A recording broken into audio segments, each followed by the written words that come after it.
Can anything ever be cooled all the way down to absolute zero? Imagine what that would mean. Every atom, every particle, every subtle vibration that normally stirs the fabric of matter, suddenly gone. No jostle, no trembling, no hidden hum beneath the silence, just perfect stillness. It sounds simple at first. If heat is motion, then to reach absolute zero is to take away every last shred of motion, remove the dance, cancel the rhythm, quiet the smallest parts of the universe until they rest in absolute peace. But as soon as you think it through, the question sharpens, because the world you know is nothing but movement. You feel it in the beat of your heart, the shuffle of your breath, the restless churn of your thoughts. Even when you sleep, molecules inside your body are buzzing, rushing, colliding. The air around you ripples with invisible motion, sound waves folding and fading, photons slicing through space. Nothing anywhere is ever perfectly still. Absolute zero would be the opposite of all of that. It would not just be a number on a thermometer, but the end of motion itself, a place where entropy cannot slip further, where no random jiggle is left in the microscopic sea. And then the dilemma strikes: if motion stops, does time stop with it? Because time, as you feel it, is built on change. The ticking of a clock is only the shifting of gears.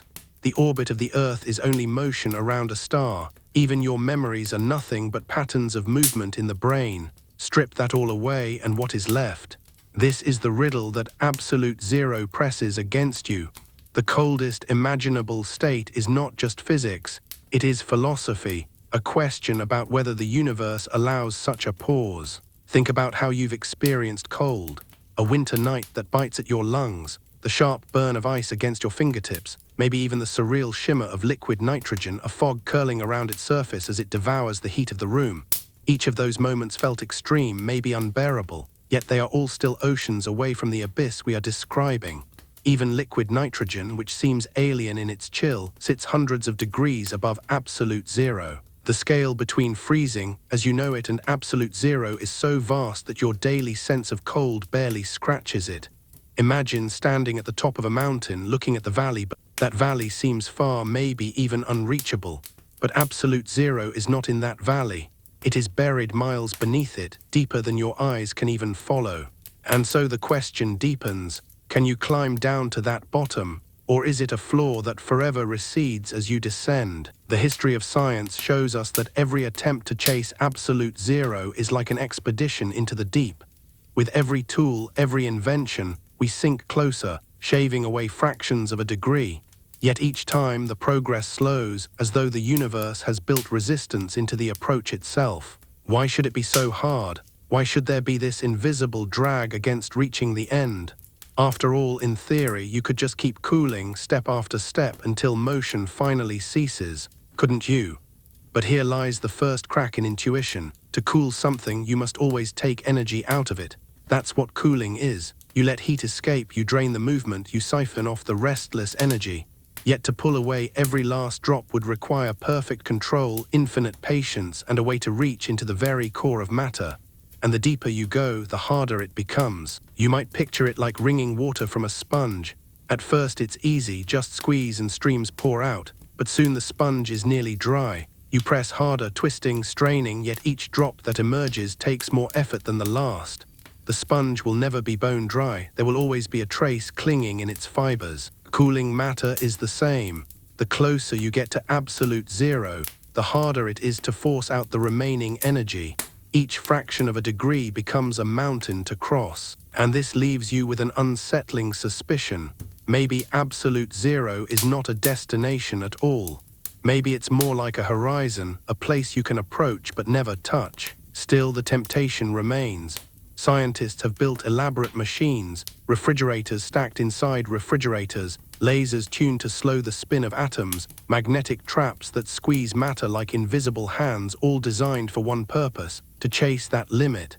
And they have succeeded in cooling tiny clouds of atoms to temperatures unimaginably close to zero, trillionths of a degree above the abyss. So close, so impossibly close, but not there, not zero.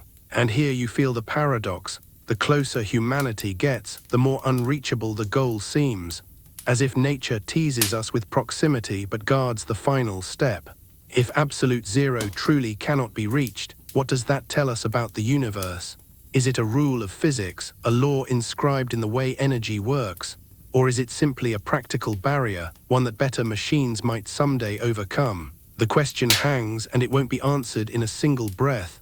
To unravel it, you have to wander deeper into the history of thermodynamics, into the microscopic motion of particles, into the experiments that push matter to the edge of stillness. Step by step, layer by layer, down the spiral toward the coldest truth. And with that descent, the silence grows thicker. You keep circling the question, if absolute zero is this abyss of stillness, how did we even come to imagine it? Where did the idea arise that there might be a bottom to temperature at all?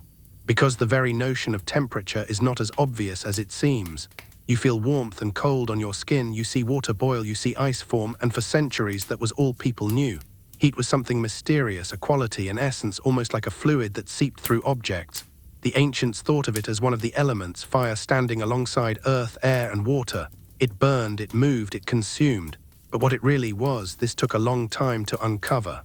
The first great step came with thermometers. Imagine the strangeness of it. For most of human history, no one could measure temperature in any precise way. Cold and hot were feelings, vague comparisons. Then glass tubes filled with liquid began to expand and contract with heat, tracing invisible motion with visible marks. Suddenly, something that was once only sensation became number. But once you can measure, you begin to push. How hot can things get? How cold can they fall? What are the boundaries? You can almost picture the scientists of the 17th and 18th centuries staring at those fragile glass tubes, watching mercury crawl downward, wondering if it could fall forever. And then came the moment of insight. Perhaps there is a lowest possible point, a place where the scale simply cannot go further. It was in the 18th century that a man named William Thomson, later known as Lord Kelvin, gave the idea its formal shape. He imagined a temperature scale not tied to melting ice or boiling water, but tied to the energy of molecules themselves. On this scale, zero would mean no kinetic energy at all, the complete halt of motion. That was absolute zero, not just a number, but a fundamental anchor, minus 273.15 degrees Celsius, 0 Kelvin, the imagined basement of all heat. Think about the audacity of that. At a time when the world was only just beginning to grasp steam engines and thermodynamics, someone dared to propose that the entire universe of motion had a flaw, that below a certain point there was simply nowhere left to go. It changed the way people thought of cold.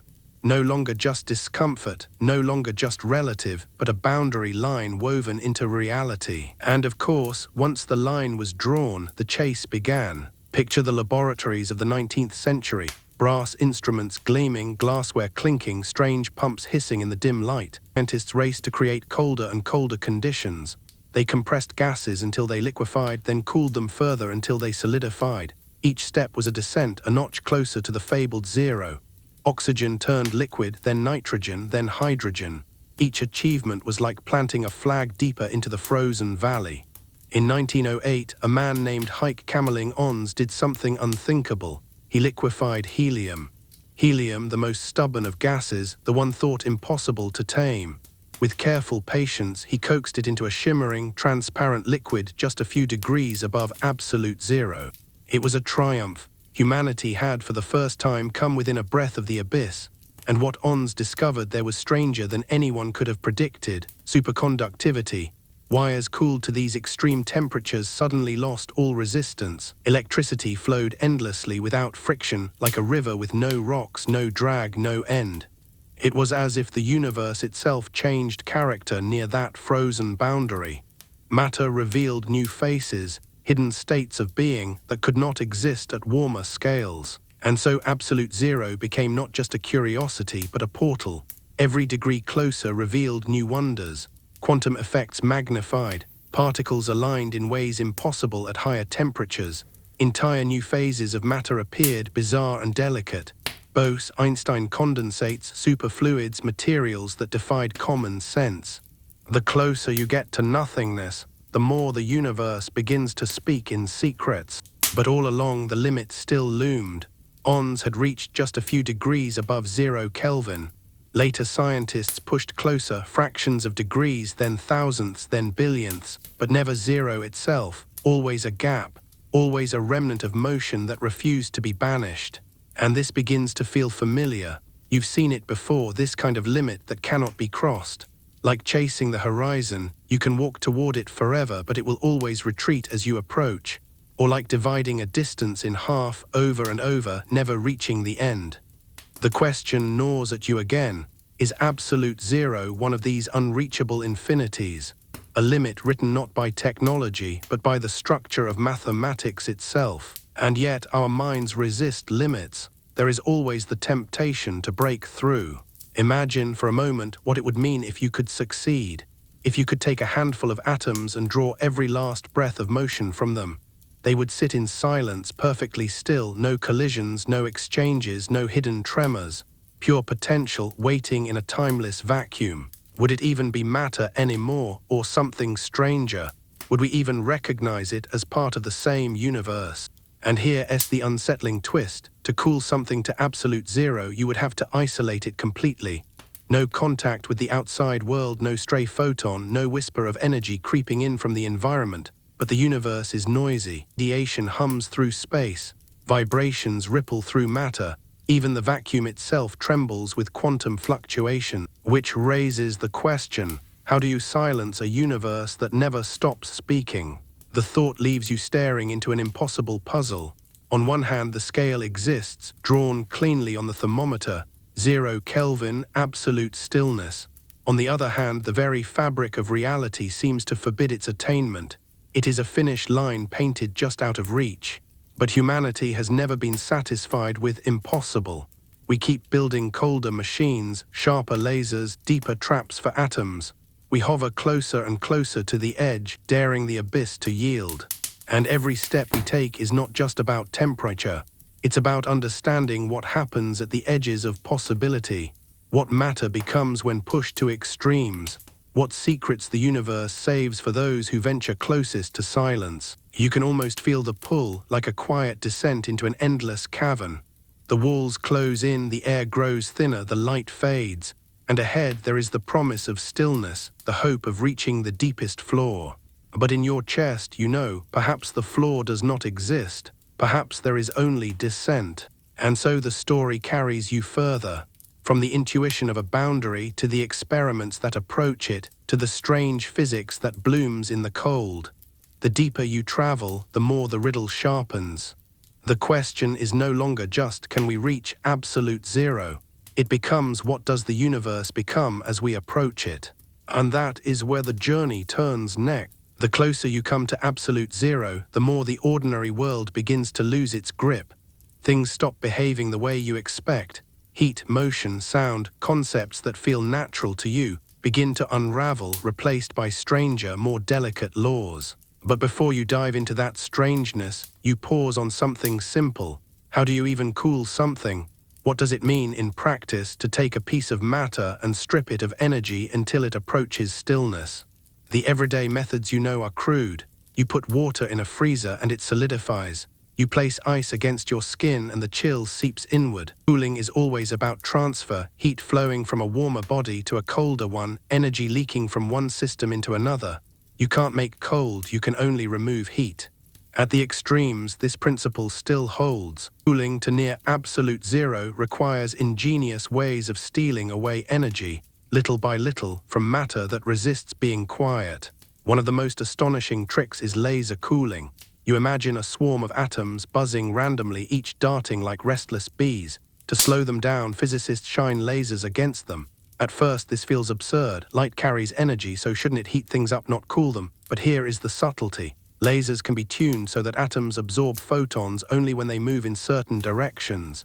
Each absorption gives the atom a tiny push, a tap against its motion. Then, when the atom re-emits the photon, the direction of release is random, averaging out to nearly nothing. Slowly, painstakingly, the atoms lose their momentum. Their buzzing quiets, their temperature drops. It's like trying to calm a restless crowd by pushing gently against every step they take. Over time, the people stop wandering. They gather subdued. This method has cooled atoms to millionths of a degree above absolute zero, unimaginably cold, colder than outer space. And then there are magnetic traps. Imagine invisible hands sculpted from magnetic fields, pressing gently around clouds of atoms, preventing them from touching the warmer walls of their container. By carefully adjusting these traps, energy can be siphoned away like air leaking from a balloon.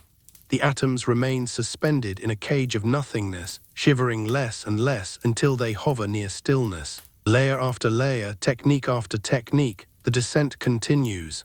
Dilution refrigerators mix helium-3 and helium-4, exploiting the quirks of quantum mechanics to carry away heat. Each method is like digging deeper into the mountain, carving tunnels further down toward the hidden floor. And yet, no matter how far you descend, the final step is missing. There is always a sliver of energy left, always a whisper of motion. But perhaps what matters most is not reaching zero, but what is discovered along the way. Because the closer you get, the more the familiar world dissolves. At these temperatures, matter is not just frozen, it transforms. Take superfluid helium. At a few degrees above absolute zero, helium becomes a liquid unlike any other. It can climb walls, it can seep through cracks no container can hold. It flows without friction, endlessly circulating in a loop without losing momentum. Dip your hand into it and it would feel impossibly strange if you could survive such contact, because the liquid seems more like a ghost than a fluid. Or consider Bose-Einstein condensates. When atoms are cooled close enough to absolute zero, they stop behaving as individuals. Instead, they merge into a single quantum state, a collective existence. A whole cloud of atoms moves as though it were one, sharing a single identity. You could almost call it a new form of matter, something between the microscopic and the macroscopic, where the boundary between one particle and many particles dissolves. The closer to zero you get, the more the laws of quantum mechanics emerge, raw and unfiltered. The everyday world, your world of tables, air and bodies, rests on constant vibration, on heat and disorder. Remove that and you see reality stripped bare. This is why the pursuit of absolute zero is not just about cooling. It is about revelation. To approach the abyss is to glimpse the hidden architectures of the universe. And yet the irony is sharp. The very act of trying to reach stillness requires tremendous effort, enormous machinery, rivers of energy spent in order to subtract energy from a tiny cloud of atoms. Giant labs humming with power just to quiet a speck of matter. The scale feels absurd. But this is the paradox of science. You expend so much to touch so little. You climb mountains of complexity to find a moment of silence. Think of it this way: the warmth of your body right now, the hum of life within you, is a storm compared to the silence scientists try to create. Every heartbeat, every blink, every breath is a riot of motion at the molecular level. Inside your cells, trillions of chemical reactions flare every second. To cool even a single speck of matter from that chaos down to near zero requires stripping away nearly everything. And the closer you come, the more you realize silence is never absolute. There is always some residual noise, some trembling at the edge of nothingness. But the human mind is stubborn. We want to know, is it truly impossible, or are we just not clever enough yet? Because there is precedent for breaking limits. Flight was once impossible, so was breaking the sound barrier. Even reaching the moon seemed laughable. Why not absolute zero? Still, the universe whispers a warning. The laws of thermodynamics, those unyielding rules etched into reality, speak of boundaries that no ingenuity can cross. And absolute zero sits among them, not as a challenge to overcome, but as a principle to accept. The deeper you descend, the more you feel the tension between human will and cosmic law, between curiosity and impossibility. It's a tension that drives progress but also humbles. And so you sit with the thought, perhaps the story of absolute zero is not about reaching it, but about approaching it. Perhaps the meaning lies not in conquest, but in the journey downward, into the strange new worlds that bloom at the edge of silence. Still, a question burns quietly. Why exactly can't we reach it? What is it in the nature of heat, of energy, of atoms themselves that stops us short? To answer that, you'll have to let go of common sense. You'll have to break with your intuition and step into the deeper laws of physics, the strange language of entropy, uncertainty, and impossibility. And that is where the story now turns. You carry the idea like a simple arithmetic problem. If cooling is just about removing energy, then surely you can always take more away. Lower the temperature a little, then a little more. and eventually, after enough steps, you should land at zero. It feels so obvious, so unavoidable, like counting down, 5, 4, 3, 2, 1, 0. And yet this is where your intuition misleads you, because temperature doesn't behave like numbers on a clock. It doesn't fall in neat steps toward nothingness. Instead, as you approach the abyss, the ground beneath your logic begins to crack. Start with the first illusion that you can ever take all the energy out of something. Cooling is a process of transfer, of letting heat escape into a colder environment. But what happens when you run out of colder places? To cool ice, you place it in contact with air that is cooler than the ice. To cool the air, you use machines that dump the heat elsewhere. Always, there must be somewhere colder to accept what is being shed. But absolute zero would demand an environment colder than itself, and there is none. It would mean creating a sink that is deeper than the deepest pit. How do you pour water downward when you've already reached the lowest valley? The second illusion comes from the way you imagine particles. In your mind, atoms are like little marbles bouncing around. If they're bouncing, they're warm. If you slow them down, they get colder. So far, so good. But then you imagine the marbles coming to a stop. They rest on the table, motionless. And there you declare absolute zero. Except atoms are not marbles. They are quantum beings. And in the quantum world, particles are never perfectly still. Even at their lowest possible energy, they hum with what is called zero-point motion. It is the faintest murmur of existence, built not from heat but from the uncertainty woven into the universe.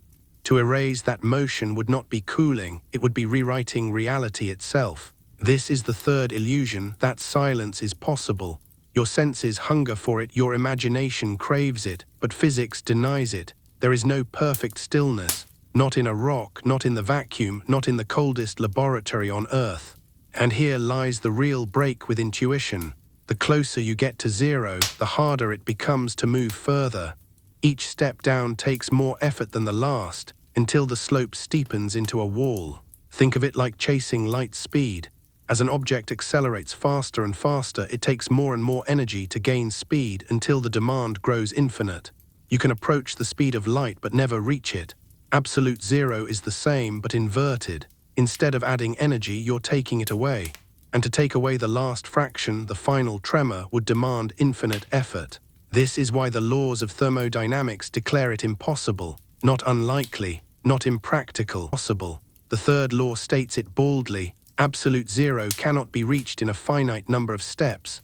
No sequence of cooling, no clever trick, no arrangement of lasers or refrigerators can ever deliver you to the bottom. And yet your mind resists. You still imagine loopholes. You think, what if we had the perfect machine? What if we shielded matter from every influence, drained it of every last breath of energy? But the loopholes close quickly.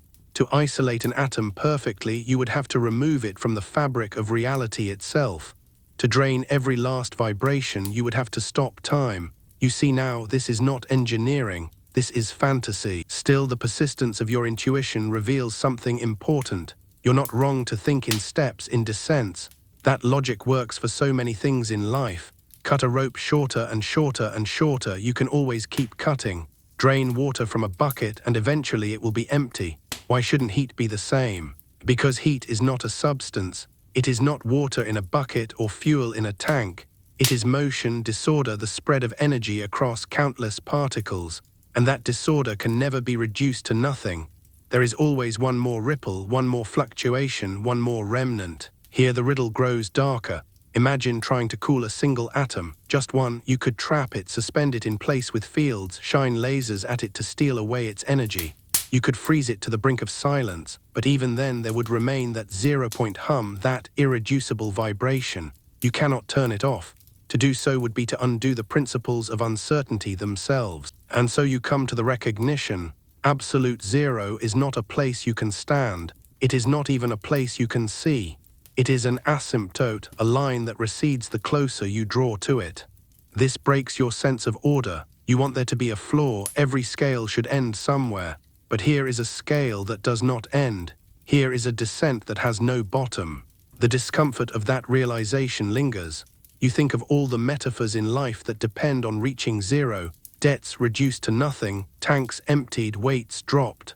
The human imagination thrives on closure, on finality.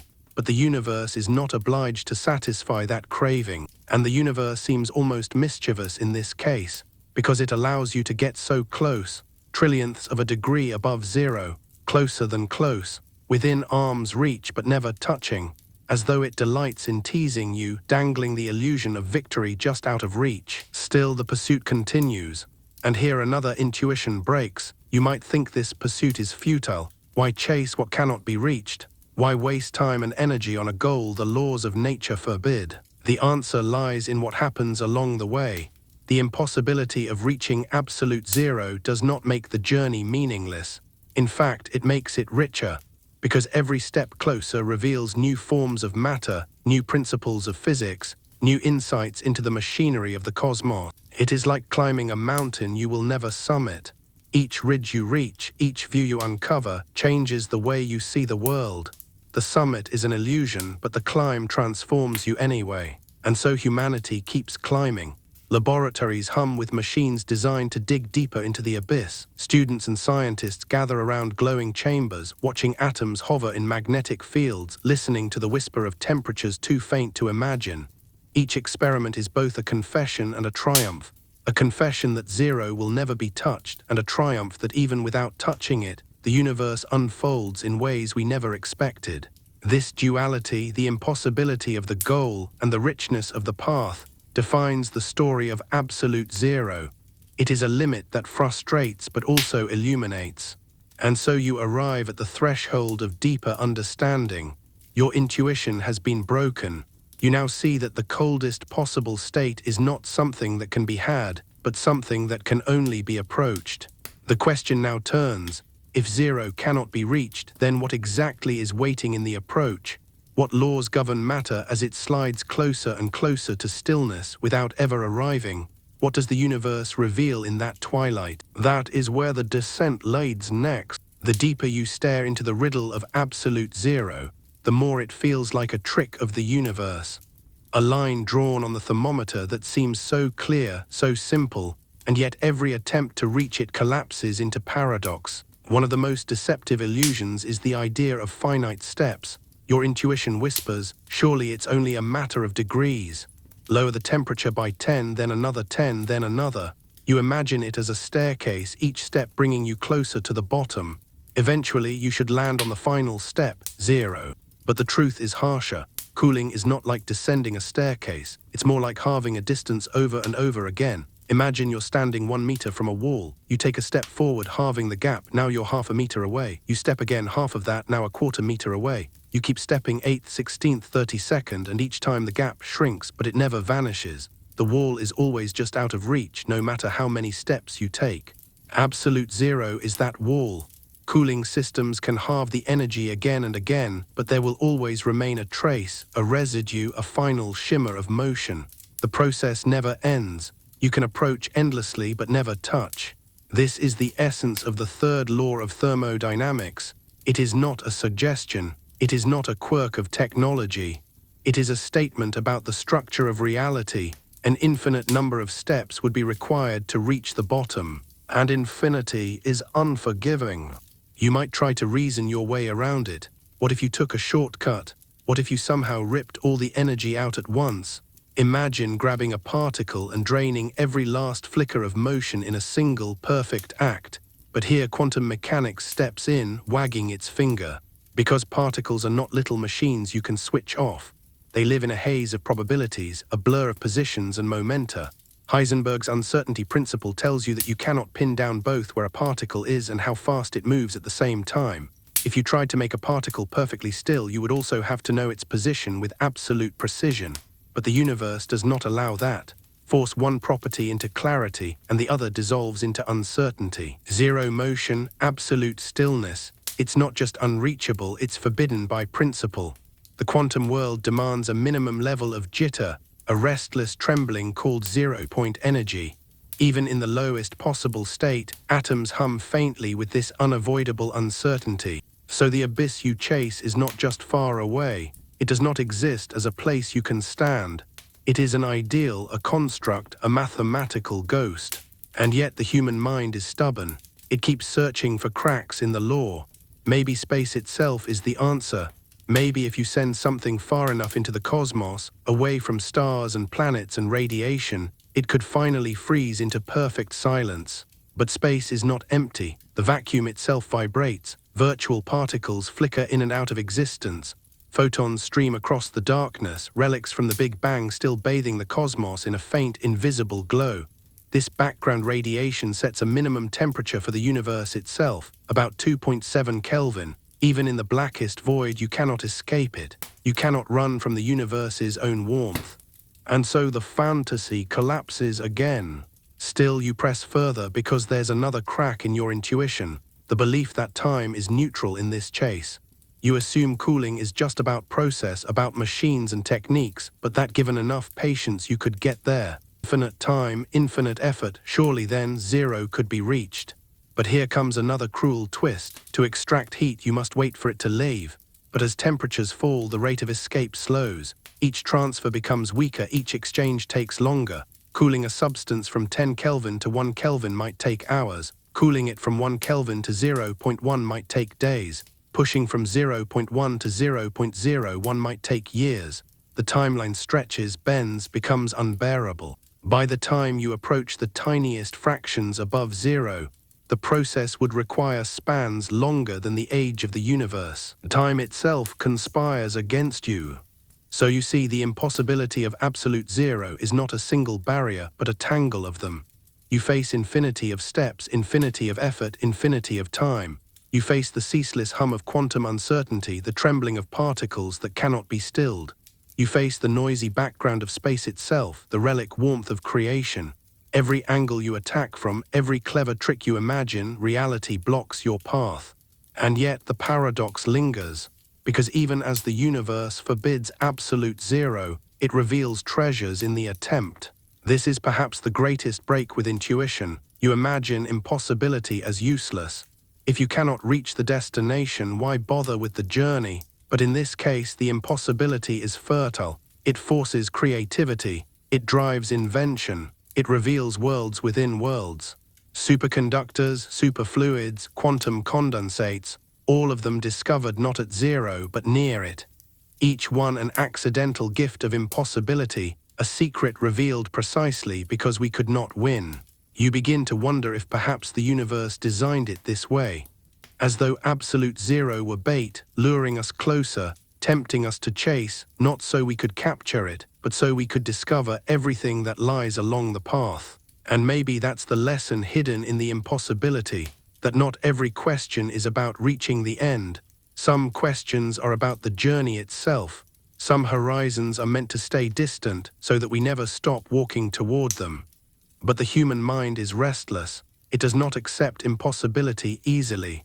So even now, physicists continue the chase, building colder and colder machines, shaving off tinier and tinier fractions of a degree, trying to slip past the walls of reality. And here another broken intuition emerges, because we tend to think of cold as an absence, a void, a lack. But the closer we come to zero, the more it feels like a fullness, a place teeming with phenomena that do not exist anywhere else. The path is not barren, it is alive with marvels. So your mind returns to the riddle. Maybe absolute zero cannot be reached, but in chasing it, we have found superconductors that could revolutionize energy, quantum condensates that could reshape technology, and a deeper understanding of the universe itself. And the question shifts again. If impossibility is this fruitful, then what else might the universe be hiding just beyond our reach? That is where the trail now leads. Not to closure, but to a deeper unraveling of what happens in the twilight near zero. You think you understand the impossibility now. You accept the staircase that never ends, the wall of infinite steps. You see that particles can never be frozen into silence because quantum mechanics refuses to let them rest. And yet something inside you still resists. You search for a loophole, a crack, some way the universe might bend. Perhaps the vacuum, that is the first thought. If the problem is that heat is always leaking into matter from the environment, then remove the environment. Suspend the atom in emptiness, shield it from light, from vibration, from every contaminating touch. Leave it in the pure void. Surely then it could fall silent. But the void itself betrays you. The vacuum is not empty, it writhes with fluctuation. Space itself is a restless ocean, quantum fields bubbling, particles appearing and vanishing in a jitter that cannot be switched off. Even if you banished every atom, every photon, every trace of heat, the vacuum would remain noisy. It's as though silence is forbidden not just in matter, but in existence itself. This is your next broken intuition, the belief that nothingness is simple. You imagine nothing as a clean slate, a blank page, a perfect stillness, but physics insists otherwise. Nothing is complicated, nothing is active, nothing vibrates with energy you cannot remove. So even in emptiness, zero is blocked. Then another idea tempts you: time. Could you not simply wait long enough? Let a system bleed its energy away for centuries, millennia, until the last dregs of motion vanish. The intuition feels comforting. Time, after all, is a patient sculptor. But this too collapses. The closer a system gets to zero, the slower its cooling becomes. Energy drains sluggishly, reluctantly, until the timescale stretches beyond comprehension. To strip away the last fractions would require not just patience but eternity. You see now that this is not a technical problem. It is a law of nature. Cooling slows as you approach the bottom. The process decelerates, flattening into infinity. Time conspires with thermodynamics to deny you closure. And then comes perhaps the hardest intuition to surrender: the idea of entropy. You think of entropy as disorder, as messiness, a teenager's bedroom, a shuffled deck of cards, a universe sliding toward chaos. Cooling seems like the opposite of that, a path toward order, toward tidiness. So surely if you could reach absolute zero, you would reach perfect order. No motion, no chaos, no uncertainty. The room is clean, the deck is stacked. But here is the betrayal. Entropy is not just disorder. It is the count of possibilities, the number of ways a system can be arranged. And no matter how much you cool, the system always retains possibilities. Zero entropy, the perfect state, would mean there is only one possible way for matter to exist. One configuration, one pattern, one absolute stillness. But quantum mechanics resist such tyranny. There is always more than one possibility, always fluctuations, always uncertainty. So absolute zero is not just blocked by temperature, it is blocked by entropy itself. To reach it would mean squeezing the universe into a single state, a single description, and the universe will not allow that. It's as though nature has hidden a lock at every door you try to open. You reach for the vacuum, locked. You reach for time, locked. You reach for entropy, locked. The closer you press, the more the locks multiply. And yet you can't help but marvel at the precision of it. The universe does not merely deny you zero, it denies you in ways that are beautiful. Each lock is itself a revelation: quantum uncertainty, the activity of the vacuum, the meaning of entropy. By refusing your intuition, the universe teaches you something deeper. This is the strange generosity of impossibility. It frustrates your desire for closure, but rewards you with understanding. Still, the thought lingers. If zero is impossible, then what about all those experiments that claim to reach billionths of a degree above it? Isn't that the same as zero? Is close enough? But here is another intuition to break. Numbers deceive. When you hear a billionth of a degree, you imagine it as nothing. You shrug, it's practically zero. But in the microscopic world, those tiny fractions are vast. A billionth of a degree still contains motion, still contains energy, still contains possibility. It is not nothing, it is a whole universe of trembling. To call it close enough is to misunderstand what zero is. Zero is not just small, zero is absolute, and the absolute is unreachable. Your mind rebels against this kind of infinity. You crave boundaries, finality, endpoints. But the closer you examine reality, the more it reveals itself as open-ended. Just as space has no edge, just as time has no final tick, temperature too has no absolute floor you can stand upon. The scale extends forever, even as it shrinks into the tiniest fractions. And perhaps this is why absolute zero is such a powerful idea, not because it is real, but because it is not. It is a mirror for the limits of human thinking. You stand before it, trying to impose your intuitions, and one by one they shatter. Cold is not emptiness. Nothingness is not stillness. Time is not a savior. Entropy is not order. The lesson is humbling. But humility is not despair, because even though zero cannot be reached, the path toward it reshapes the world. It has given us superconductors, technologies that may one day revolutionize how we use energy. It has given us Bose-Einstein condensates, tools to probe the quantum world. It has given us a language for entropy, for probability, for the hidden currents of the cosmos. And so, as your broken intuitions lie scattered, you find yourself in a new place. A place where impossibility is not a wall, but a horizon. A place where the chase is more valuable than the capture. Yet one question still stirs beneath it all. If absolute zero is forever out of reach, then what does it mean for the nature of matter, of time, of existence itself? That question now leads you into the next stage of the descent. Not just intuition broken, but evidence stacked. Not just paradoxes, but the proofs behind them. You have broken your intuitions. You no longer expect absolute zero to be a simple place, a floor to stand upon. But intuition shattered is only the beginning. To truly understand, you need to look at the evidence, the laws and experiments that have built a fortress around zero, keeping it forever out of reach. The first piece of evidence comes from thermodynamics itself, the discipline that gave birth to the very concept of absolute zero. The third law stands tall. It is impossible to reach absolute zero in a finite number of steps.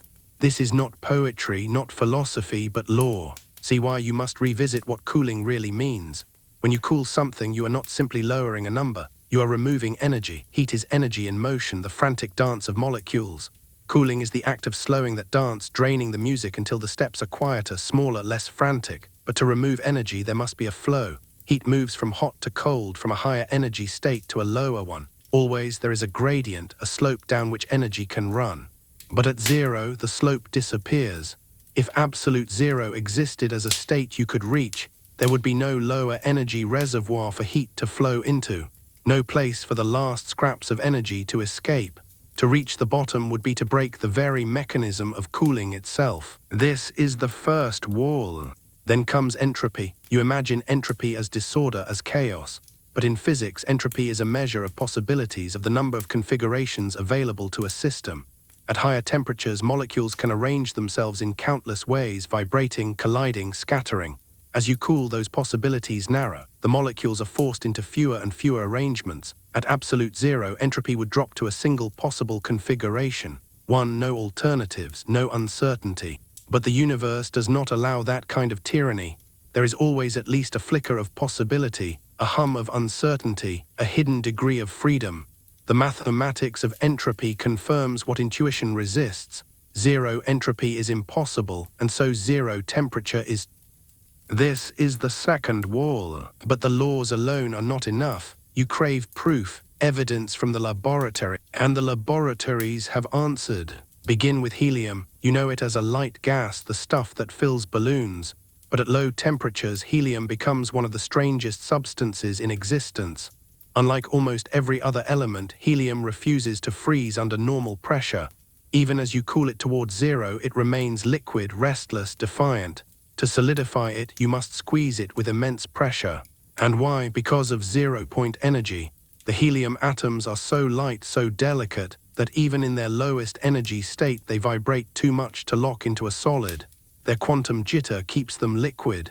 This is direct evidence that even at the edge of zero, motion persists. Then comes the Bose-Einstein condensate, first realized in 1995. A cloud of rubidium atoms was cooled with lasers and magnetic traps to billionths of a degree above absolute zero. At this temperature, the atoms stopped behaving as individuals. They collapsed into a single quantum state, a kind of superatom, unified and collective. It was a triumph, a glimpse into a new phase of matter predicted decades earlier. And yet it was not zero. Billionths of a degree away, yes, but not zero. The condensate still shimmered with energy, still carried the faint hum of existence. Each experiment tells the same story. Scientists build machines stacked within machines, dilution refrigerators, laser traps, magnetic fields woven like invisible cages. They cool matter to trillionths of a degree above zero, closer than close, and still the final step remains locked. This is the third wall, experiment itself. And the evidence does not stop there. Look beyond Earth into the cosmos. You might think space would be the perfect freezer. No air, no heat, no interference, but even the vacuum is not silent. The universe is filled with the cosmic microwave background, a bath of photons left over from the Big Bang, cooling for nearly 14 billion years. That glow sets a floor, 2.7 Kelvin, Space itself cannot fall below it. The universe carries its own warmth, a reminder of its fiery birth. This is the fourth wall, the cosmos itself. Put them together and the fortress is clear. Thermodynamics, entropy, experiment, and the cosmos all agree. Absolute zero is not a destination. It is an asymptote, a horizon, a place that retreats forever as you chase it. And yet there is beauty in the evidence, because each wall, each impossibility reveals something deeper. Helium's refusal to freeze shows you the reality of zero-point energy. Bose-Einstein condensates reveal the collective strangeness of quantum states. The microwave background tells you the story of the universe itself, its birth cry still echoing across the void. It's almost as though the universe rewards you for trying. You are denied the goal, but given treasures along the way. Still, the weight of the evidence presses against you. The dream of silence, the dream of total stillness crumbles. There is no final step, there is no end of motion. And yet a quiet defiance stirs in you. Evidence is powerful, but the human mind resists being told, never. Could there be exceptions? Could there be loopholes? Could there be ways of thinking that escape even the fortress the universe has built? Because evidence stacks high, but evidence can also be challenged. And the deeper you wander into the cold, the more you will find.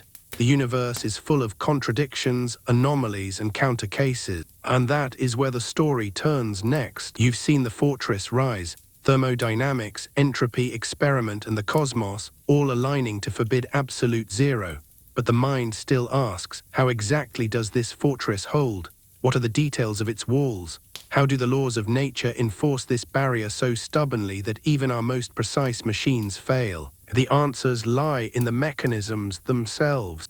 One of the most remarkable methods of cooling is called adiabatic demagnetization. The idea sounds arcane, but its elegance is almost poetic. Imagine a group of atoms, each like a tiny compass needle, each with a magnetic moment. At high temperatures, those magnetic moments spin chaotically, pointing in all directions. But if you place them in a strong magnetic field, they begin to align, settling into order like iron filings around a magnet. When they align, the system's entropy, the number of possible arrangements, shrinks. The atoms have fewer ways to point, fewer possibilities to explore. But here is the trick. If you then slowly remove the magnetic field while isolating the system from external heat, the atoms spread out again into disorder. And to do so, they must draw on their own stored energy. Their temperature drops. It is like pulling tension from a spring. As the magnetic order relaxes, the system cools itself. With this method, scientists have driven matter to micro-Kelvin scales, millionths of a degree above absolute zero. But even this elegant trick falters. The closer you approach zero, the less there is to gain. The entropy does not collapse to nothing. There is always residual disorder, always some configuration left behind. No matter how carefully you adjust the magnetic field, the system refuses to surrender that final trace of possibility. This is entropy's lock. Then there are dilution refrigerators, strange contraptions that exploit the quirks of helium isotopes. At a few thousandths of a degree, helium-3 and helium-4, two versions of the same element, behave oddly. When mixed, helium-3 atoms prefer to slip across the boundary between phases, diluting into helium-4. In doing so, they absorb energy, cooling the system further. It is a delicate, almost alchemical process. Engineers design elaborate circuits of tubes and pumps, channeling helium like blood through a body, bleeding away heat drop by drop. These refrigerators have pushed matter to tens of micro-Kelvin, brushing the edge of stillness. And yet again, the final step is denied. As the system cools, the rate of transfer slows. The helium becomes less cooperative, the entropy gain shrinks, and the cooling process grinds toward a crawl.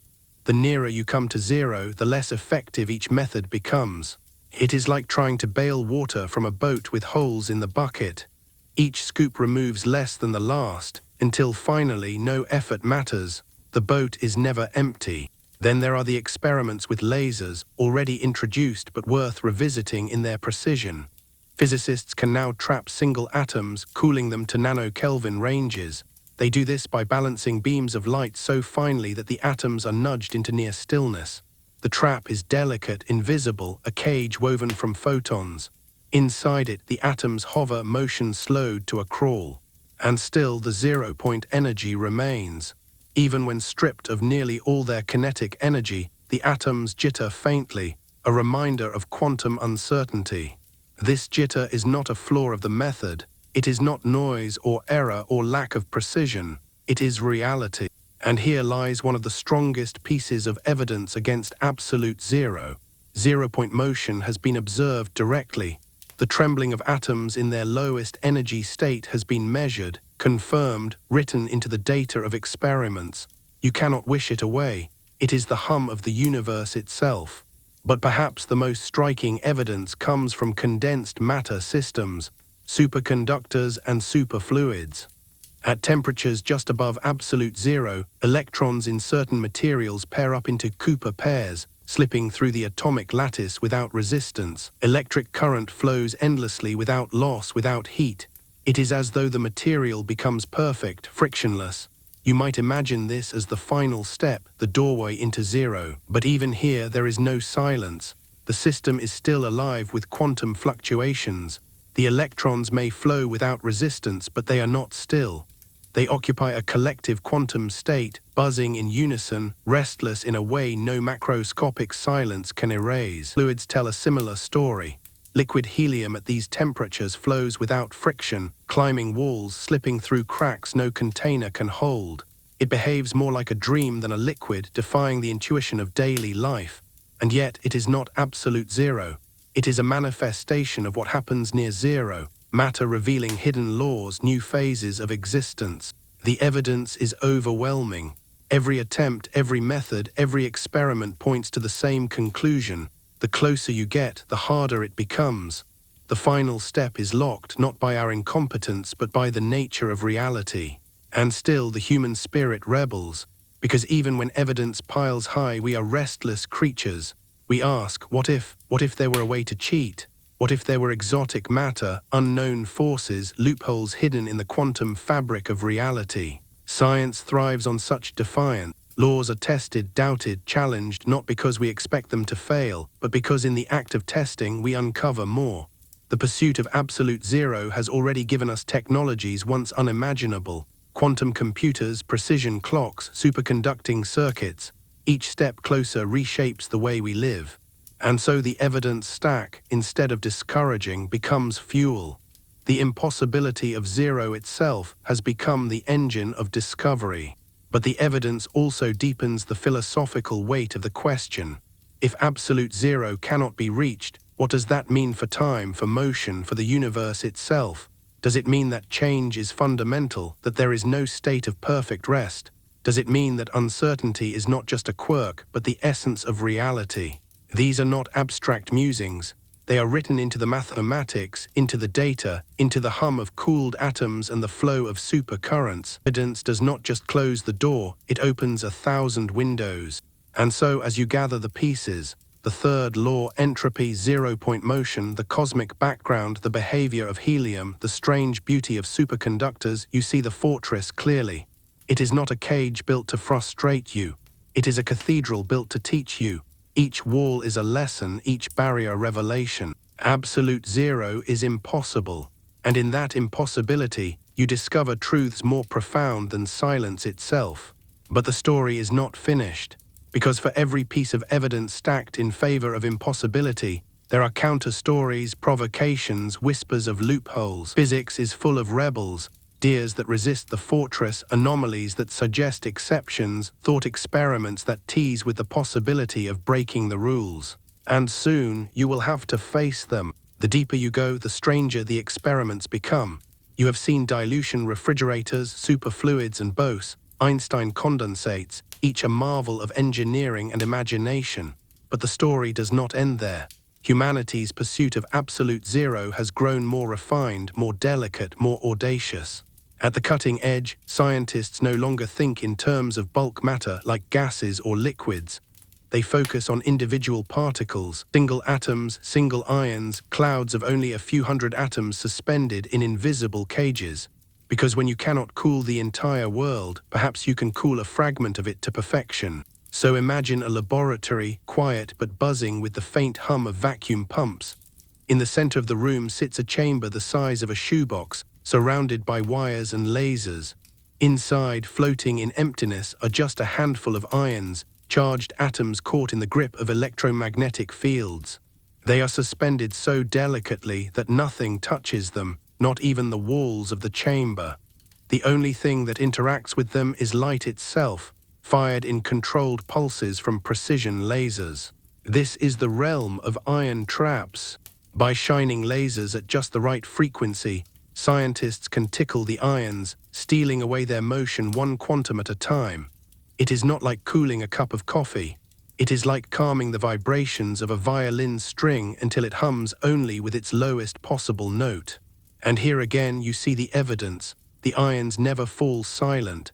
They settle into their ground state, the lowest energy allowed by quantum mechanics, but even there they tremble faintly with zero-point motion. Not noise from the lab, not interference from the environment, but the fundamental hum of existence itself. This trembling has been measured. Detectors have captured the faint jitter of atoms cooled to their ground state. It is as if the universe itself is whispering, "You may come this far, but no further." And yet these same experiments have given us extraordinary gifts, because once atoms are cooled so close to stillness, they can serve as the most precise timekeepers ever built. Atomic clocks, based on these trapped ions, now measure time so accurately that they would not lose a second over the entire age of the universe. This precision is only possible because of the pursuit of absolute zero. By calming atoms to near stillness, their vibrations become regular, predictable, almost perfect. They can serve as pendulums for clocks far beyond the reach of mechanical gears. So even as zero itself is denied, the chase reshapes our relationship with time. Then there are optical lattices, grids of light woven from intersecting lasers. Imagine a crystal not made of matter but of pure light. In this lattice, atoms can be trapped like eggs in a carton, each one held in place by the interference of photons. By cooling atoms and then confining them in these optical lattices, physicists can simulate the behavior of solids with exquisite control. They can study magnetism, superconductivity, and exotic phases of matter in ways nature itself never offers. The cold becomes a laboratory for reality itself, a playground for testing the deepest laws of physics. And yet again, the atoms never stop trembling. The lattice holds them, the lasers calm them, but the zero-point energy remains. The hum persists. Absolute stillness is refused.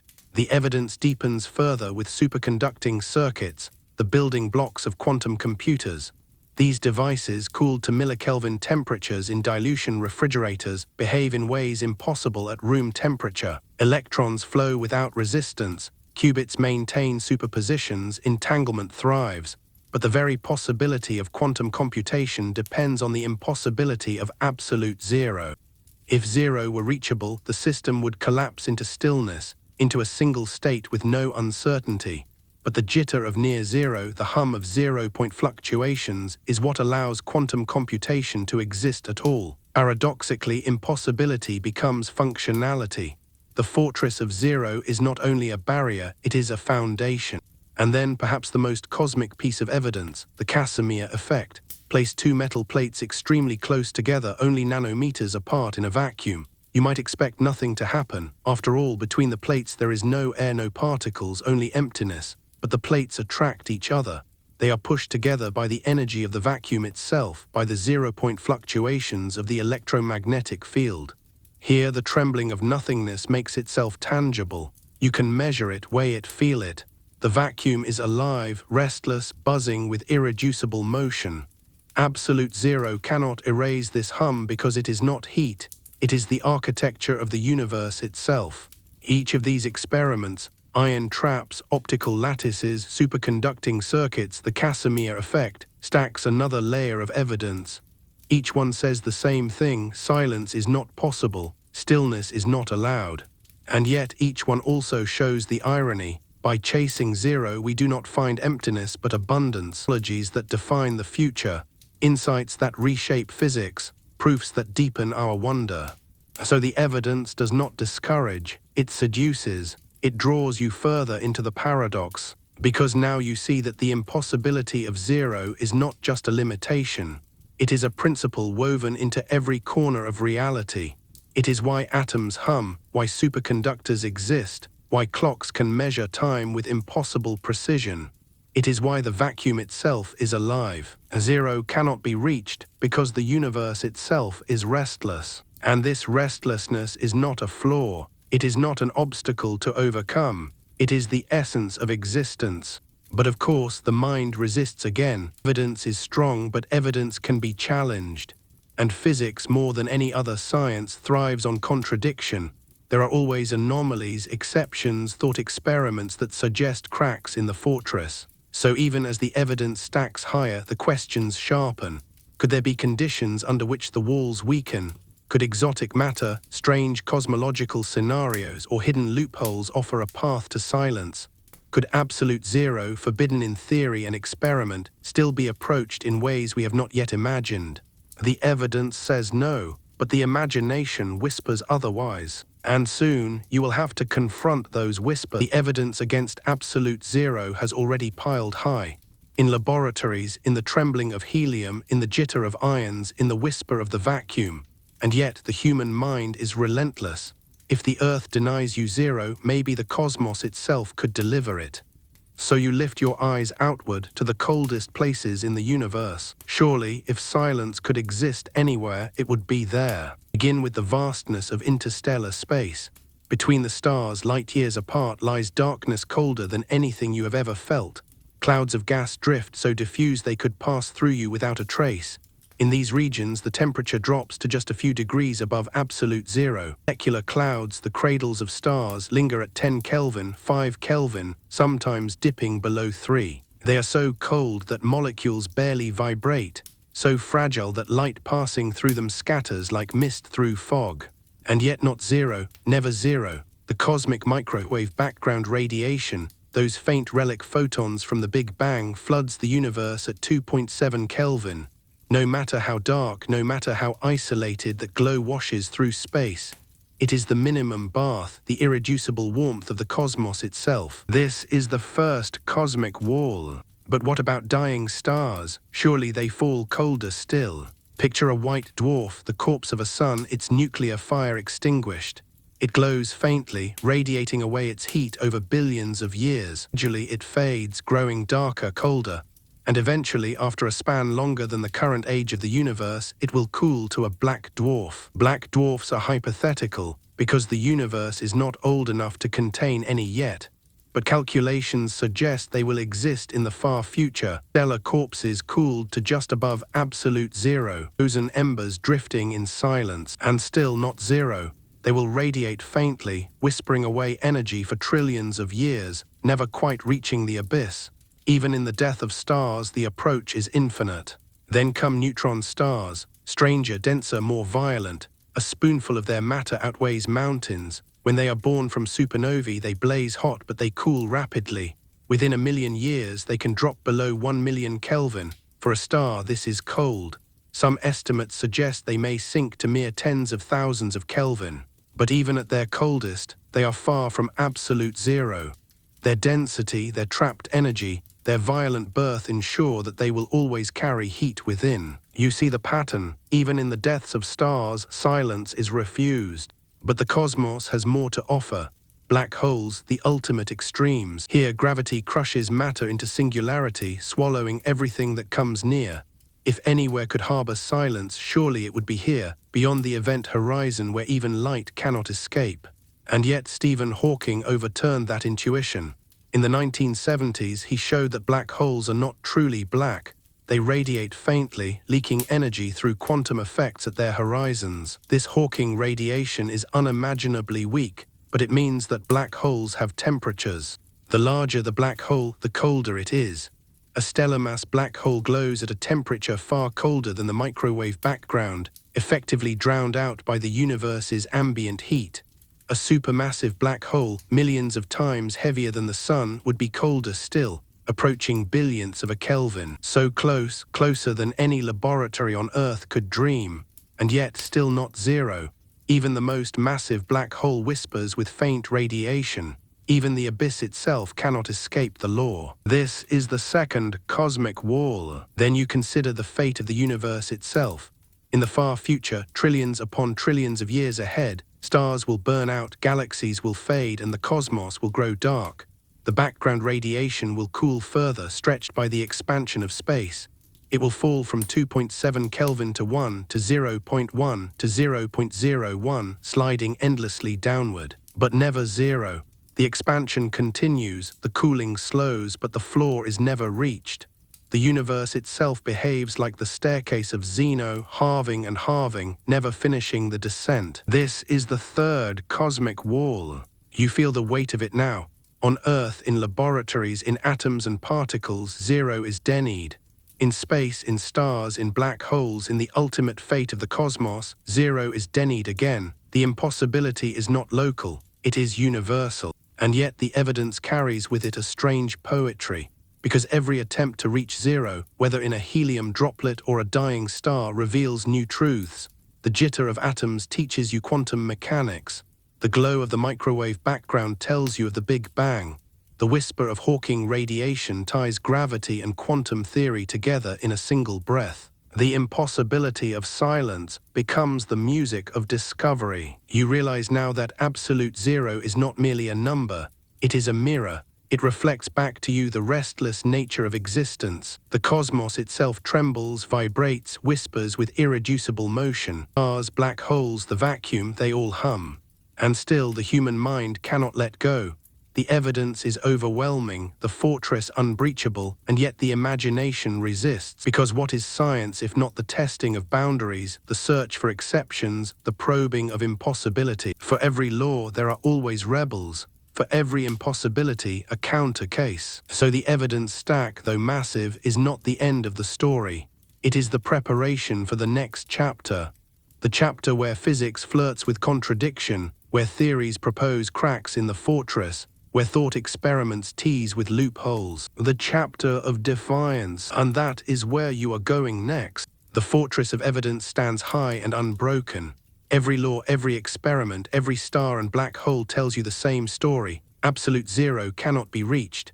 And yet science has never been content to stop at walls. When laws are written, minds turn immediately to loopholes. When impossibility is declared, imaginations begin to rebel. So you ask, are there exceptions? Are there cases where nature seems to bend? The first, and perhaps most disorienting, is the concept of negative temperatures. It sounds absurd. How can you have a temperature below absolute zero if absolute zero is already the lowest possible? Isn't that like going south of the South Pole? And yet, in certain systems, physicists have created states that are described exactly this way. The trick lies in redefining what temperature means. Temperature at its heart is not just about motion, it is about energy distribution. At positive temperatures, particles spread their energy in familiar ways. Most are at lower energies, some are at higher, but the distribution is smooth. As you cool, particles fall into lower energy states, piling downward. But in carefully prepared systems, such as spins in a magnetic field, you can flip the distribution. Instead of most particles sitting in low energy states, you place them in high energy states. The distribution inverts. Mathematically, this corresponds not to a positive temperature, but to a negative one. Negative temperatures are not colder than absolute zero. They are, strangely enough, hotter than infinite positive temperature. They represent a system where adding energy actually reduces entropy, where the usual logic of thermodynamics runs in reverse. So here is a counter case: temperatures below zero that are not silence but frenzy. A rebellion not by reaching stillness but by inverting order. It does not violate the third law, it does not erase zero-point motion, but it shows that the fortress is not as simple as it looks. The very concept of temperature is slippery, capable of being twisted into paradox. Then you consider the possibility of perfect vacuums. Could the absence of matter, of particles, of fields, achieve zero? At first glance, yes, remove everything and what remains must be silence. But again, the universe resists. The vacuum is alive with fluctuations. The Casimir effect shows that emptiness has weight, has motion, has influence. Quantum field theory insists that no vacuum is perfect, no emptiness is still. And yet physicists wonder, what if? What if there are different vacua, hidden states of the universe where fluctuations do not exist?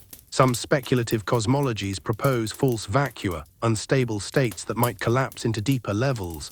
Could a perfect vacuum exist in such a collapse, a place where zero-point energy vanishes? If so, it would not just mean absolute zero, it would mean a different universe altogether. This is speculation, not experiment, but speculation is where counter cases live. Then you imagine extreme cosmic scenarios. What if in the far future the universe continues to expand not just endlessly, but in a way that tears even quantum fluctuations apart? What if spacetime itself stretches so far that the trembling of fields is frozen, erased by the expansion? Some models of heat death suggest a universe approaching a state of maximal entropy where nothing changes. Not zero, but something that feels like it. A silence not of temperature, but of stasis. Would that count as absolute zero? Or is it a different kind of abyss? And then another thought, what about inside black holes? Outside you see Hawking radiation, faint whispers of energy. But what of the singularity itself, the point where your equations collapse? Could there be silence there, hidden beyond the veil, unreachable to your instruments? You cannot know. Physics breaks down at singularities. The equations refuse to speak. Perhaps that silence is not absolute zero, but something stranger, something beyond your concepts of hot and cold. A kind of non-temperature, an erasure of thermodynamics altogether. Here is another counter case, or at least the shadow of one. Places where your language of temperature cannot even apply. And still the rebellion continues. Some physicists ask, what if absolute zero could be reached not in practice, but in principle by manipulation of information itself? Cooling is about entropy, and entropy is about information. If you could erase information perfectly, could you erase entropy? Could you force a system into a single, perfect state? But erasing information takes energy. It is governed by Landauer's principle. Every bit erased produces heat. The act of forcing order creates disorder elsewhere. The attempt to reach zero collapses back into paradox. And yet the idea lingers. What if information itself could be handled differently in a universe not bound by our rules? Counter cases are not triumphs. They do not overthrow the fortress, but they matter. They matter because they remind you that science is not about walls but about cracks. Each crack is a possibility, a question, an opening. And there is another reason they matter. They reveal how fragile your concepts are. Temperature, entropy, vacuum, silence. These words feel solid in daily life, but at the edges of physics they twist. Negative temperatures are hotter than infinity. Vacuums vibrate with energy. Silence is impossible. What you thought was stable ground turns slippery. This is not defeat, it is growth. Because by watching your intuitions shatter, you become more capable of holding paradox, of accepting that the universe is stranger than your categories. Still, the counter cases tempt you. They whisper, perhaps zero is not forbidden after all. Perhaps in some hidden corner the laws bend. And though the evidence still points to impossibility, the whispers cannot be silenced. Because science is built not just on proofs, but on doubts. And every fortress, no matter how strong, must always be tested. So you press further into the world of defiance, into anomalies, paradoxes, loopholes, thought experiments that dare to ask whether silence could ever be more than an illusion. The fortress of impossibility is strong, but cracks still glimmer in its walls. Negative temperatures, speculative vacua, singularities, these are not solutions, but they are questions. They remind you that physics is not finished, that even its laws are open to challenge. And in those challenges, you find counter cases that resist the certainty of never. One of the strangest counter cases comes from entropy itself. You think of entropy as always rising, always spreading. Disorder grows, information dissolves, the arrow of time marches forward. This is the second law of thermodynamics, perhaps the most unyielding of all natural rules. And yet, in carefully prepared systems, entropy can appear to decrease. In small, isolated experiments, fluctuations sometimes run against the flow. A handful of particles spontaneously rearrange themselves into order, just for a moment before the tide resumes. It is not a violation of the law. On average, entropy still rises, but it shows that disorder is not as absolute as you once thought. Now imagine, you think, a system where such fluctuations could be magnified, controlled, harnessed. Could you drive entropy downward until it vanished? Could you, through some trick of information or probability, shepherd particles into perfect order? Physicists have tried to think this through. They point out that entropy is tied to information. The more you know about a system, the lower its entropy appears. If you could know everything, every position, every momentum, then entropy would collapse to zero. And with entropy erased, temperature would follow. But then comes Landauer's principle, stern and unyielding. To erase information requires energy. Every bit of data deleted, every pattern simplified, produces heat. The more you force order, the more disorder you generate elsewhere. The universe always takes its fee. And yet the counter case lingers, because information itself is slippery. Quantum information does not behave like classical information. It can be entangled, duplicated, erased in strange ways. Could there be loopholes in the bookkeeping? Could a perfectly efficient erasure exist, a way to collapse entropy without spilling heat into the environment? No one knows. The principle stands firm.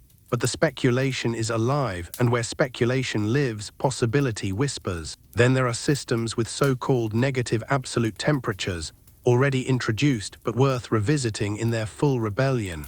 These systems, like ensembles of spins or carefully controlled atoms, invert the usual logic of thermodynamics. They occupy high-energy states instead of low ones, creating distributions that mathematics calls negative T. At first, these systems seemed like paradoxes.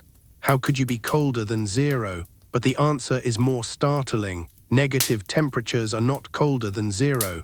They are hotter than infinity. This sounds like nonsense until you see the logic. At ordinary positive temperatures, adding energy increases disorder. At negative temperatures, adding energy decreases disorder. The relationship flips. These systems burn with an intensity beyond any positive heat, hotter than stars, hotter than supernovae. So here, in these negative temperatures, you glimpse a rebellion.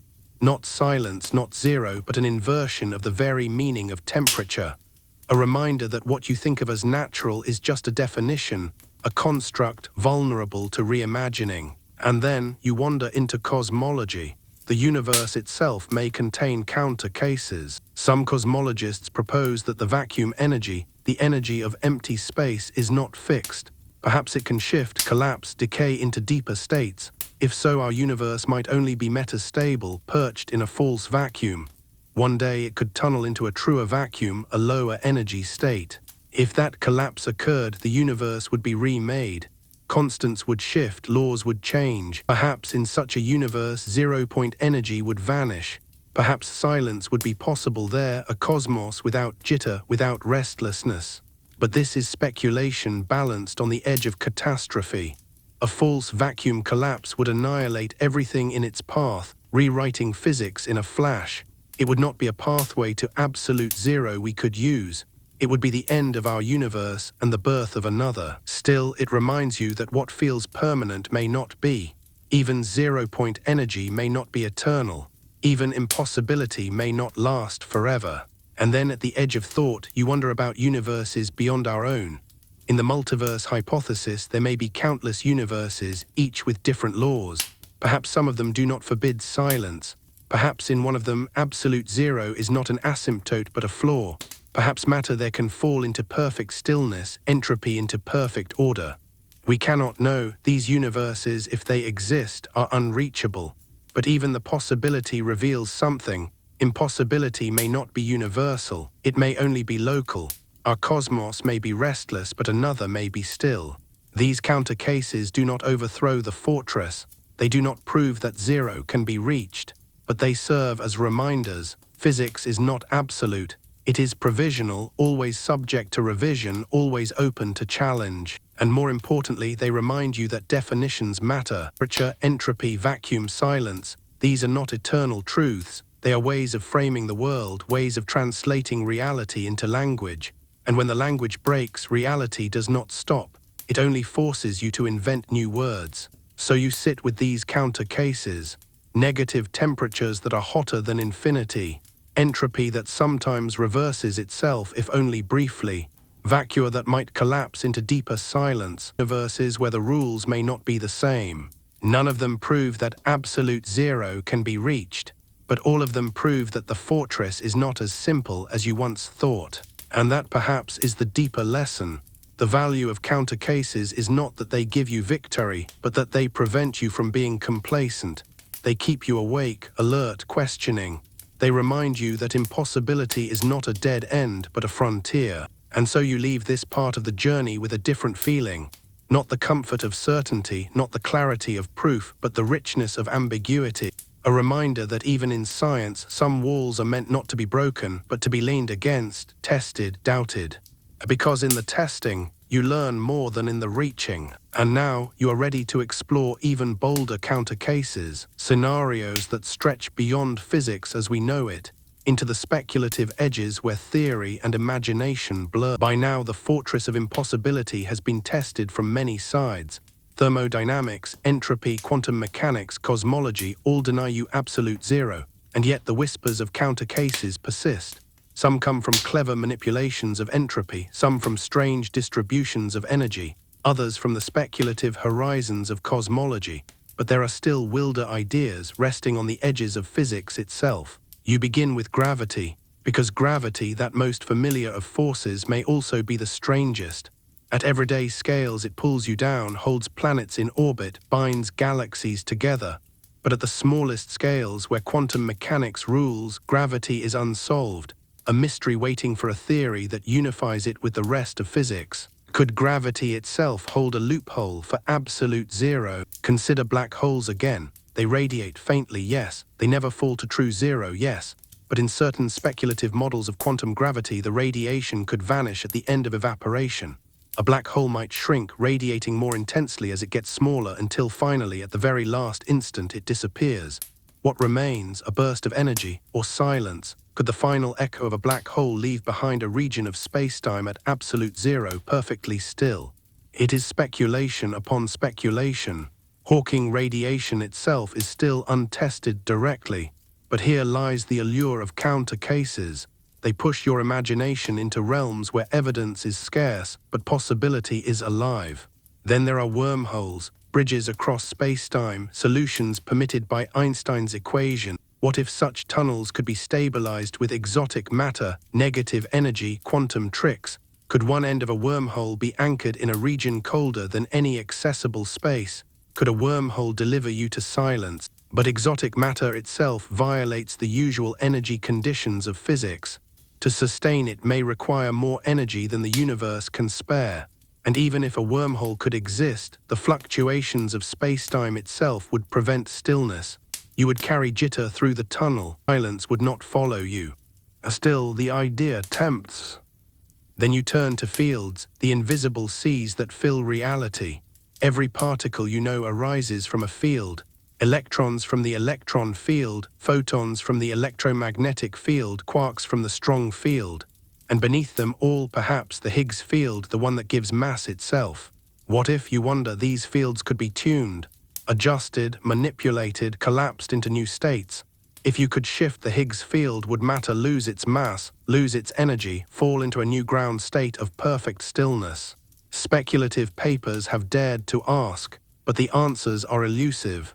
To shift the Higgs field would be to rewrite the architecture of existence. It would not produce absolute zero, it would produce a new universe. Once again, the fortress stands. Then you turn inward to the tiniest scales of spacetime. Some theories of quantum gravity propose that space itself is quantized, that it has a smallest possible unit, a graininess below which no measurement can exist. If so, could there also be a smallest possible motion, a minimum energy that cannot be erased, a flaw not of temperature but of geometry itself?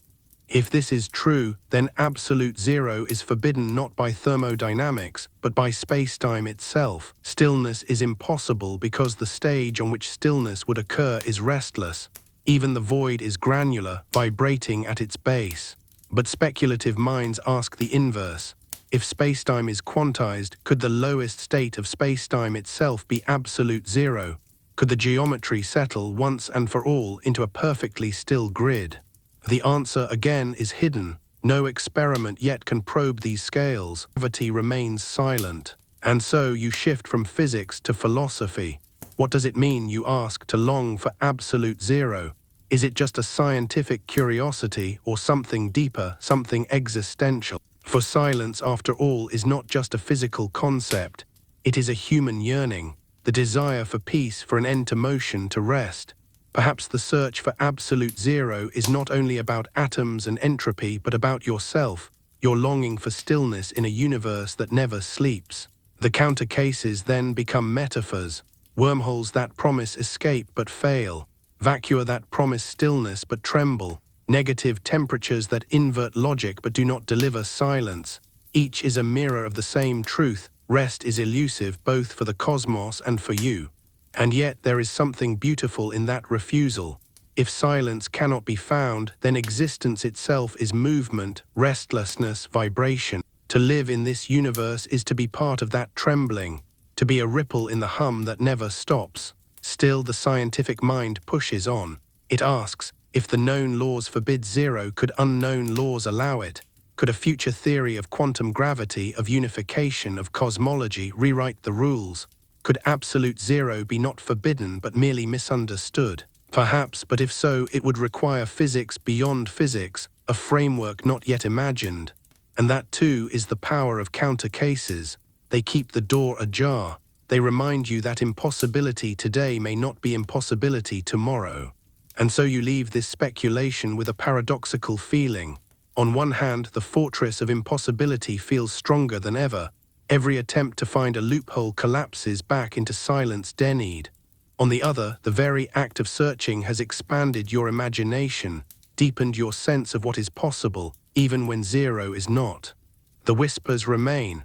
Wormholes, fields, false vacua, universes beyond ours. None deliver you to silence, but each delivers you to wonder. And perhaps that is the point. Because the pursuit of absolute zero is not really about reaching it. It is about the act of asking, what if silence could exist? It is about the journey your mind takes in imagining a stillness that physics refuses. And as the counter cases grow stranger, you see where the story must go next. To even bolder challenges, to the last and wildest attempts to imagine the unreachable. The rebellion is not finished, it deepens. The counter cases have grown strange, negative temperatures, vacua that might collapse, wormholes and Higgs fields, black holes and multiverses. Each one seemed to promise a path towards stillness, and each one in the end dissolved back into paradox. But there remains one last frontier of rebellion, the place where physics brushes against philosophy, where the role of the observer cannot be ignored. Because at its heart, temperature is not just about matter, it is about measurement. It is about the way you, as an observer, describe energy, motion, entropy. And if measurement itself is tangled with reality, then perhaps absolute zero is not only a question of atoms but of perception. Quantum mechanics forces this on you. In the quantum world, particles exist in superpositions spread across possibilities. An atom is here and there, moving and still until you observe it. Observation collapses the wave function, selecting one outcome, discarding the rest. The act of measurement is not passive, it shapes what is real. So what happens when you try to measure stillness? When you try to look for absolute zero? Here lies a paradox. The very act of observation injects disturbance. To measure an atom, you must interact with it, send photons toward it, trap it with fields, prod it with forces. But each interaction adds energy, adds noise. You cannot look without touching, cannot observe without disturbing. It is as if absolute zero is shy, vanishing when you try to see it. This brings you to one of the deepest counter cases. Perhaps absolute zero exists, but only in unobserved states. Perhaps matter, isolated in perfect silence, could fall into zero. But the moment you look, you wake it. The silence collapses. It would mean absolute zero is not forbidden, only hidden. Not unreachable in principle, but unreachable in practice. A ghost of stillness that flickers in the dark when no one is watching. But this is unsatisfying. A state you can never observe might as well not exist. Physics demands testability, evidence, interaction. A silence that dies the moment you listen is no silence at all. And yet the idea persists. It persists because it brushes against another frontier, consciousness. What does it mean to imagine silence? To hold in your mind the concept of stillness so perfect that it erases motion, time, change. Even if the universe forbids it, your mind can picture it. You can conjure a world frozen, a particle at rest, a cosmos without vibration. In thought, you can live where physics denies you. So maybe the only place absolute zero exists is here. In imagination, in consciousness, in the inner landscapes where physics cannot measure. This is not science, but it is a counter case. A defiance born not of equations, but of awareness. Still, you press the question scientifically. Could consciousness itself affect the quest for zero? Quantum mechanics again leaves the door ajar. Some interpretations suggest the observer is not just a recorder but a participant, that the act of awareness collapses probability into fact. If so, then the search for silence is bound forever to your own inability to step outside yourself. You cannot measure without disturbing. You cannot know without changing. So absolute zero becomes more than a temperature. It becomes a metaphor for the limits of knowledge itself. Other paradoxes deepen the rebellion. Consider Maxwell's demon, a thought experiment from the 19th century. Imagine a tiny being guarding a door between two chambers of gas. The demon lets fast molecules pass one way and slow molecules the other, gradually separating hot from cold, lowering entropy without expending energy. In theory, the demon could cool one chamber to zero, all while violating no law of motion. But in practice, the demon must measure the molecules. To do so, it must expend energy, erase information, generate heat. The paradox collapses, the rebellion fails. Still, Maxwell's demon lives on in modern physics as a symbol of the tension between information and entropy, between knowledge and energy. It is another whisper that perhaps, with clever enough manipulation, order could be extracted from chaos. And then there is the quantum Zeno effect, another thought that tempts you with stillness.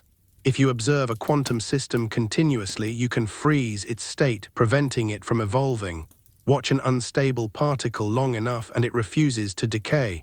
Observation arrests motion. Could this be a path to zero? Could the act of watching stop vibration itself? Not quite. The effect does not erase energy. It does not collapse entropy. It only delays change. The hum persists beneath the pause, hidden but alive. Stillness is an illusion, a trick of perspective. Each of these paradoxes, Maxwell's demon, the quantum Zeno effect, the role of the observer, serves as another countercase, another challenge to the fortress.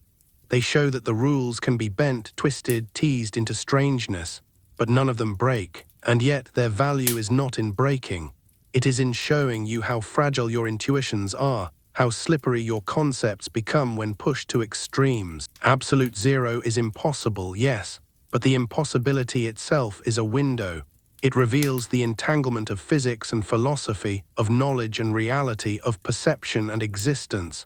It shows you that silence is not just forbidden physically, but unreachable epistemically. Even if it existed, you could not know it. So the last and strangest countercase is this: perhaps absolute zero is not a state of matter, but a state of mind. A concept born of your longing for rest, projected onto a universe that refuses it. And if so, then the search for zero has already succeeded, not in the lab, not in the stars, but in you, in your ability to imagine silence, even when it is impossible. But imagination is not enough. The fortress still stands, and now the time has come to stop testing its walls and to begin weaving its meaning. Because beyond the counter cases, beyond the rebellion, lies synthesis, the attempt to gather all these pieces, laws, evidence, paradoxes, philosophies, into something larger. A picture not just of why absolute zero is impossible, but of what that impossibility tells you about existence itself. And that is where the journey turns next. You have walked far through the fortress of evidence, through the cracks of counter cases, through paradoxes that teased and failed. Now the time has come not to rebel against the impossibility, but to sit with it, to weave the fragments together into something larger, something deeper than proof or paradox. Because absolute zero, it turns out, is not just a physical limit, it is a mirror. And everything you have seen, thermodynamics, entropy, zero-point motion, negative temperatures, even the role of the observer, are reflections cast in that mirror. Start with the first reflection: motion is existence. At every scale, from the trembling of atoms to the flow of galaxies, movement defines reality. Heat is motion, light is motion, time itself is measured in motion. The reason you cannot reach absolute zero is the same reason the universe exists at all. Nothing is ever still. Silence is not an option. And here you begin to sense the synthesis. Absolute zero is impossible because stillness is incompatible with being. To exist is to vibrate. To exist is to hum. The refusal of silence is not a failure of physics, it is the essence of physics. Then the second reflection, uncertainty is fundamental. Quantum mechanics does not merely add noise to the world, it defines it. Particles are never located with perfect clarity. They are clouds of probability, rippling possibilities that only collapse when observed. This uncertainty guarantees that motion can never be erased. Zero-point energy is not a flaw, it is the fabric of reality. So when you long for absolute zero, you are longing for certainty that the universe cannot provide. You are longing for clarity in a world that is fundamentally blurred. The third reflection, entropy is the measure of freedom. Entropy is not disorder, not mess, not chaos. It is possibility. The higher the entropy, the more ways a system can arrange itself. The lower the entropy, the fewer the options. Absolute zero would mean no options at all, no degrees of freedom, no possible arrangements. One state and only one. And that perhaps is why entropy resists collapse. The universe does not allow such tyranny. There is always more than one way to exist, always a shimmer of possibility, always an alternative. Entropy is freedom, and absolute zero would be its execution. The fourth reflection, knowledge itself has limits. Maxwell's demon showed you that the attempt to cheat entropy collapses into paradox. The observer problem showed you that looking injects disturbance. Information theory showed you that erasing knowledge creates heat. Everywhere you turn, the pursuit of perfect order is blocked by the cost of knowing. So perhaps absolute zero is not just impossible physically, but impossible epistemically. You cannot reach it, but you also cannot even know it, for to know is to disturb. It is an edge of ignorance baked into the structure of knowing. These reflections, gathered together, change the shape of the story. Absolute zero is not simply a number you cannot reach. It is the symbol of all the ways the universe denies finality. Look back now at the counter cases. Negative temperatures do not overthrow the laws, they show how definitions twist. False vacua do not offer silence, they reveal how fragile our universe might be. Quantum paradoxes do not deliver zero, they show how knowledge itself is restless. The counter cases are not exceptions, they are extensions. They are part of the same tapestry, woven from the same threads. They deepen the impossibility by showing you how creative and slippery the universe can be in enforcing it. And now something else comes into view, impossibility as teacher. The fact that absolute zero cannot be reached is not a defeat, it is a gift. Because in chasing it, humanity has discovered superconductors, superfluids, condensates, lasers, quantum computers. The refusal of silence has given us technologies that define the future. Even cosmology owes its progress to the impossibility of zero. The cosmic microwave background is not silence, but a whisper of heat that revealed the story of the Big Bang. Black holes do not vanish into stillness, they radiate, and in that radiation we glimpse the connection between gravity and quantum mechanics. So impossibility itself becomes fertile. It denies you the end, but it gives you treasures along the way. And perhaps this is the deepest reflection of all. Absolute zero is not the absence of meaning, but the generator of meaning. If silence could be reached, the story would end. Atoms would stop, entropy would vanish, knowledge would collapse into triviality. The chase would be over, but because silence is unreachable, the chase continues. And in the chase lies discovery, invention, wonder. It is as though the universe has designed impossibility not as a barrier, but as a horizon, something you can approach forever but never capture, something that draws you onward, ensures you never stop asking, never stop building, never stop wondering.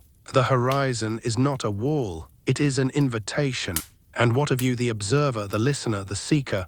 You too are woven into this story. Your body hums with warmth, your atoms jitter with motion. You are never at rest, even in sleep. The silence you crave is not just denied to matter, it is denied to you. To live is to vibrate, to exist is to resist stillness. And yet you can imagine silence. You can dream of absolute zero, conjure it in your mind, wander through it in thought, and in that imagination you discover something profound. Impossibility itself is a kind of poetry, a reminder that longing need not be satisfied to be meaningful. So the synthesis begins to take shape. Absolute zero is impossible because motion is being. Absolute zero is impossible because uncertainty is fundamental. Absolute zero is impossible because entropy is freedom. Absolute zero is impossible because knowledge has limits. And absolute zero is impossible because impossibility itself drives discovery. Together, these truths form a new picture, not of silence, but of restlessness as the essence of existence. You came seeking stillness. What you found instead is motion eternal. But the synthesis is not finished. You must still travel deeper into its implication. What does it mean that the universe never allows silence? What does it mean for time, for death, for the future of everything? That is the question that carries you forward. You have begun to see absolute zero not just as a number, but as a mirror reflecting the deeper truths of reality. Motion is existence, uncertainty is law, entropy is freedom, knowledge has limits. But this mirror has one more face, one that points not only to matter and physics, but to time itself. Because the refusal of silence is not only about temperature, it is about the arrow of time. Entropy, after all, is not just a measure of disorder or possibility. It is what gives time its direction. You wake up to a room that is messy, never to a room that spontaneously tidies itself. You watch cream mix into coffee, never separate on its own. Heat flows from hot to cold, never in reverse. The world moves forward, not backward. And the impossibility of absolute zero is tied to this arrow, because to reach zero would be to erase entropy completely, to halt possibility, to stop the forward drift. Time itself would stall. So when you wonder why absolute zero is forbidden, you are really asking why time itself cannot stop. This changes the weight of the impossibility. It is no longer just a curiosity of physics, a challenge for engineers, a number you cannot reach. It is the reason your life moves forward, never backward. It is the reason memories gather in the past, never in the future. It is the reason you age, the reason stars burn, the reason galaxies drift apart. Absolute zero is forbidden because motion is eternal, and eternal motion is what time is made of. But there is more. The impossibility of silence also shapes the future of the universe. Cosmologists speak of the heat death, the long, slow decline of everything into uniformity. Stars burn out, galaxies fade, matter decays. The cosmos becomes a thin soup of particles, each vibrating faintly, each carrying scraps of energy. In this vision, there is no drama, no light, no structure, only a quiet expansion into emptiness. Yet even in that emptiness, absolute zero is not reached. The particles still hum, the vacuum still trembles, the background radiation stretches thinner and thinner but never vanishes. So the ultimate fate of the universe is not silence, but endless near silence. A twilight that never becomes night, a whisper that never ends. There is something haunting about this. You might have imagined the cosmos dying with a bang, a collapse, a rebirth.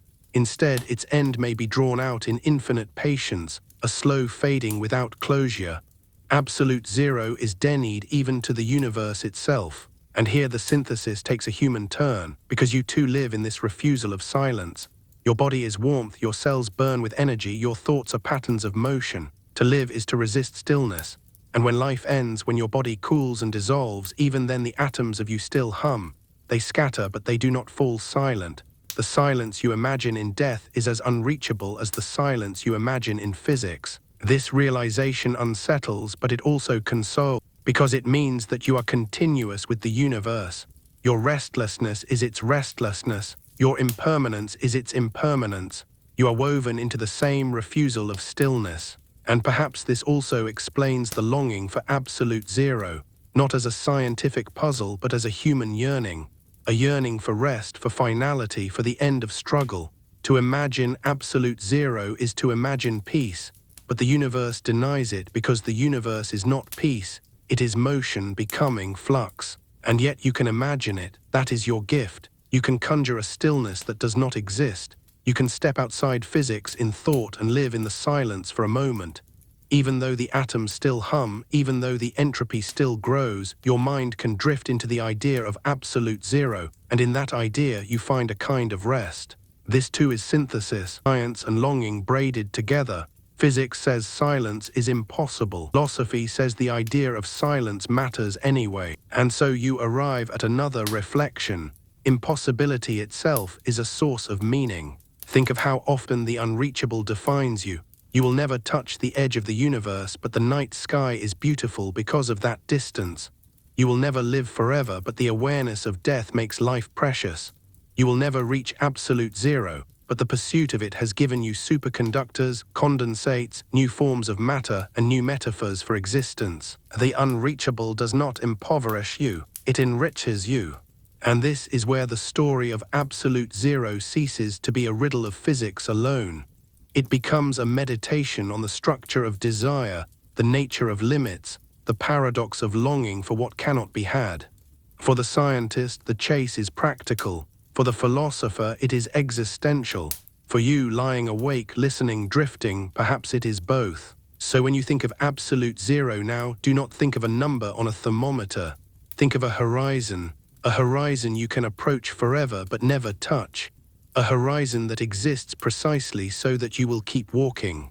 The arrow of time points forward, entropy grows, silence recedes.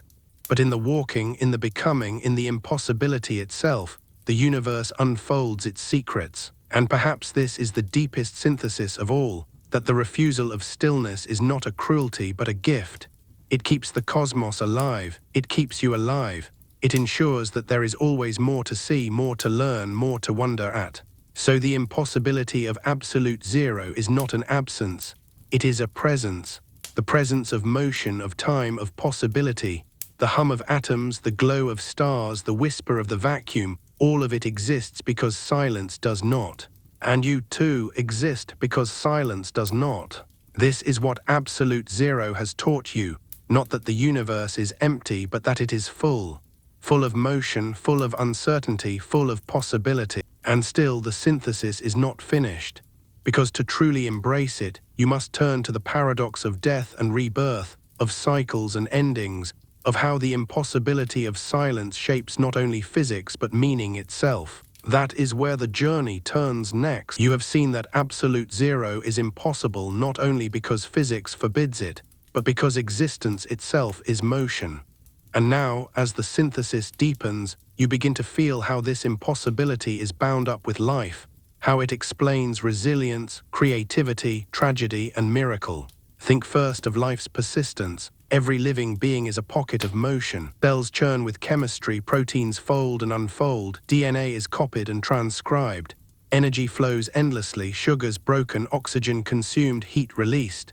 If silence could ever be reached, life would end instantly. The hum of existence would stop, and with it, the pulse of the living world. So in a way, the impossibility of absolute zero is the condition for life. The refusal of stillness ensures that matter remains restless enough to generate complexity. If atoms could stop, if entropy could vanish, if silence could descend, then there would be no flow, no metabolism, no thought. The impossibility you once framed as a frustration now appears as a gift. This gift extends to resilience. Because motion is eternal, systems can reorganize, adapt, survive. Even in the harshest environments, frozen tundras, deep-sea vents, radioactive ruins, life finds ways to harness energy to stay warm against the abyss. The refusal of zero is the backdrop for this resilience, the guarantee that there is always energy to tap, always movement to exploit. But the same impossibility that makes life possible also ensures death. Because motion does not stop, entropy does not stop, time does not stop, and so bodies age, systems collapse, stars burn out. If silence could be reached, perhaps death would be peace and end to motion. But because silence is denied, death is not rest but transformation. Your atoms continue to hum, scattered into soil, into air, into other lives. The stillness you imagine never comes. This is the tragedy. The impossibility of absolute zero ensures that there is no final pause, no closing of the curtain, only continuation in other forms. You may long for rest, but the universe insists on recycling. And yet what feels like tragedy is also miracle. Because in that recycling, in that refusal of stillness, life renews itself. Stars collapse into nebulae that birth new stars. Forests burn and regrow. Bodies die and fertilize the ground for others. The hum of atoms passes endlessly through forms, weaving continuity out of impermanence. This is not silence but song, a song that never ends because the notes never stop vibrating. And human creativity is born from the same condition. If the world were still, there would be nothing to observe, nothing to change, nothing to imagine. But because the world hums, because energy flows, because entropy grows, there is always more to discover, more to invent. The impossibility of silence becomes the soil of art and science alike. Think of the pursuit of absolute zero itself, a limit we cannot reach, yet in chasing it we discovered superconductors, lasers, quantum condensates, atomic clocks. Think of art, the longing for stillness expressed in paintings of quiet fields, in music that drifts towards silence but never arrives, in poems that dream of peace. The impossibility is not a wall but a muse. And perhaps this is the essence of synthesis, that the tragedy of never reaching stillness and the miracle of endless motion are one and the same. They cannot be separated. The hum that denies you silence is the same hum that grants you existence. But this realization is not easy to hold, because you live in a body that tires, in a mind that longs for rest. You feel the weight of entropy not as an abstract law, but as fatigue, aging, impermanence. You crave silence because you crave relief, and physics answers there will be no silence, there will only be transformation. This can feel cruel, but it can also feel liberating, because if there is no silence, then there is no final failure, no absolute end. Everything continues, shifts, rearranges. The impossibility of absolute zero is the impossibility of finality itself. So you begin to see your own life differently, not as a march towards stillness, but as a ripple in motion. You are not separate from the atoms that hum, from the stars that radiate, from the vacuum that trembles. You are part of the same refusal of silence. And if you embrace that, then perhaps rest is not found in stopping, but in flowing with the motion. Peace is not stillness, but acceptance of the hum. This insight deepens when you think of time. The impossibility of zero is what gives you tomorrow. If silence could be reached, time would end. No change, no memory, no becoming, the arrow would break. But because zero is denied, time continues. It is both burden and gift. It ages you, but it also allows you to grow. So absolute zero is not just a physical limit. It is a symbol of the paradox of being alive.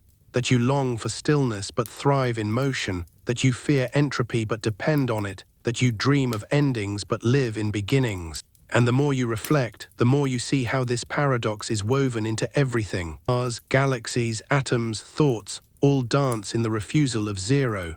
The entire cosmos is a balance of tragedy and miracle, of impossibility and discovery. So the synthesis sharpens. The impossibility of absolute zero makes life possible. The impossibility of absolute zero ensures death, but also renewal. The impossibility of absolute zero denies stillness, but generates creativity. The impossibility of absolute zero burdens you with impermanence, but frees you from finality. It is both tragedy and miracle, inseparably. And as you sit with this, you begin to feel the hum itself differently, not as noise, not as frustration, but as the essence of existence. The vibration of atoms, the flow of entropy, the trembling of the vacuum, it is not what stands in your way, it is what holds you. Absolute zero cannot be reached, but perhaps you realize it does not need to be. The longing for it, the dreaming of it, the chasing of it, these are enough. Because in longing you discover meaning. In chasing, you discover wonder. In impossibility, you discover yourself. But the synthesis is not yet complete, for there remains one final question. If silence is impossible, if the hum is eternal, then what does this mean for the ultimate fate of everything, for the universe itself, for consciousness, for the story you are living inside? That is where the path now leads. You have followed the thread of impossibility from the first question, can anything reach absolute zero, to the fortress of laws, to the cracks of counter cases, and now into the weaving of synthesis. And the picture has grown larger than you imagined. No longer just a number on a thermometer, absolute zero has become a lens through which to see existence itself. And the final piece of synthesis asks, what does it mean for the universe, for consciousness, for you, that silence is impossible? Begin with the universe itself. You know the story, born in fire, expanding, cooling, from the Big Bang's blinding heat to the present calm of galaxies and stars. From 1032 Kelvin in its first fractions of a second down to 2.7 Kelvin in the quiet night sky today. The arc is long, a cosmic descent into cold. But the descent has no end. It approaches zero forever but never arrives. Even trillions of years from now, when the last stars have burned out, when galaxies have dissolved, when matter itself begins to decay, the universe will not be silent. It will be thin, sparse, stretched, but still trembling with faint heat, still whispering with zero-point energy, still humming with quantum fluctuation. This is the meaning of the heat death, not a frozen stillness, but an endless fading. A silence that never comes, a twilight that stretches into eternity. So the impossibility of absolute zero is not just local, it is cosmic. It defines the fate of everything. The universe itself will never rest. And then you turn to consciousness. What does it mean for you, a being made of atoms, to live in a world where stillness is denied? It means that your thoughts, your memories, your feelings, all are vibrations. Neural signals flowing, molecules colliding, energy rushing in patterns. Consciousness is not silence but rhythm. Even your desire for peace, your yearning for stillness, is itself a pulse of energy through your brain. So when you dream of absolute zero, you are dreaming of the end of yourself, not just of life, but of thought, of perception, of awareness. Silence would erase not only atoms, but the very possibility of experience. And yet here lies the paradox. You can imagine what cannot exist. You can hold silence in your mind, even though the universe forbids it. This imagination is itself proof of your entanglement with impossibility. You live in the hum, but you can picture beyond it. You are restless, but you can dream of rest. This makes consciousness a mirror of the universe. Just as the cosmos approaches silence forever without touching it, you approach understanding forever without finishing it. Just as zero is unreachable, so too is complete knowledge. And yet both pursuits are fruitful. The chase for silence reveals superconductors and condensates. The chase for knowledge reveals wonder and meaning. In both cases, the unreachable is what drives you forward. And here the synthesis arrives at its most human truth. Impossibility is not despair, it is direction. Think of how your life is shaped by impossibilities. You cannot live forever, and so you love fiercely, knowing time is short. You cannot know everything, and so you learn, question, explore. You cannot reach absolute zero, and so you discover technologies and truths that reshape your world. The walls of impossibility are not prisons but horizons. They give you something to walk toward. And perhaps this is the deepest meaning of absolute zero. Not a place you cannot reach, but a horizon that ensures you never stop walking. The hum of the universe is not noise, not failure, not denial. It is invitation. An invitation to keep moving, to keep learning, to keep creating. And yet there is still a shadow. The impossibility of silence also means that there is no final rest. Not for you, not for the cosmos. Entropy grows, time stretches, the hum continues. You may long for an end, but the universe denies it. Is this tragedy, or is it miracle? Perhaps both. Perhaps the refusal of stillness is the same as the gift of becoming. Perhaps tragedy and miracle are two sides of the same hum. And so you sit with the paradox. The cosmos will never sleep. You will never touch silence. And yet in that refusal you find meaning. Because the hum is not just background, it is the song you are part of. Think of it like music. A note alone is silence broken. A song is notes strung together, motion given pattern. If music ever reached perfect stillness, it would end. It is the refusal of silence that makes the song. The impossibility of absolute zero is what keeps the music of existence playing. And you are in the song. Your atoms hum with it, your thoughts flow with it, your life moves with it. You cannot escape it, but you also cannot be without it. You are the impossibility embodied. This is the synthesis. The impossibility of absolute zero ensures the universe never ends, only fades. The impossibility of absolute zero makes consciousness possible as a pattern of motion. The impossibility of absolute zero transforms despair into wonder, limit into horizon.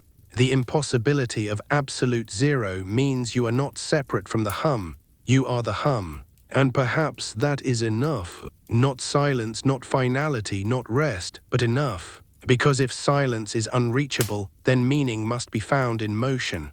If rest is impossible, then peace must be found in the flow. If zero is forbidden, then life is the song of the refusal. And so you come to the edge of synthesis, where science turns into reflection, where evidence becomes philosophy, where impossibility becomes poetry. But the story is not finished, because once synthesis is complete, there is one more stage, the open loop, a final turning outward not into answers but into questions left hanging. Because silence may be impossible, but the longing for it remains. And it is in that longing, unanswered, that the journey finds its ending. You have reached the edge of the synthesis. You have gathered laws and evidence, wandered through paradoxes and woven them into meaning. You have seen that the impossibility of absolute zero is not just a matter of physics but of existence itself. Motion as being, uncertainty as law, entropy as freedom, knowledge as limited, life as restless song. And yet here at the edge you realize something. There are no final answers, only further questions. The pursuit of absolute zero was never about reaching silence. It was about what silence means, about what longing for it reveals. So the story now turns outward, not into closure, but into open wonder. Ask yourself, what would it mean if silence could exist?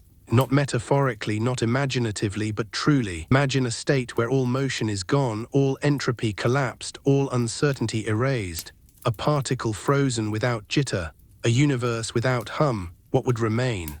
Would time itself vanish, since time is only the measure of change? Would matter dissolve, since matter is only patterns of energy in motion? Would space itself collapse, since it too vibrates with fields and fluctuation? Perhaps absolute zero would not be a temperature at all, but an erasure of existence. Perhaps silence is not just impossible, it is incompatible with being. To reach it would be to end everything, to return to nothingness. And yet your mind cannot let go of the image. A world frozen, a cosmos at rest, a silence so complete that it feels like peace. Why does the mind yearn for something the universe denies? Is it because you are mortal and you long for rest? Is it because you are restless and you long for release? Or is it because your imagination always runs one step ahead of physics, inventing the impossible to test the possible? And if imagination can hold silence, does that make silence real in some way? Not in matter, but in mind. This question lingers. Is absolute zero a physical impossibility but a psychological reality?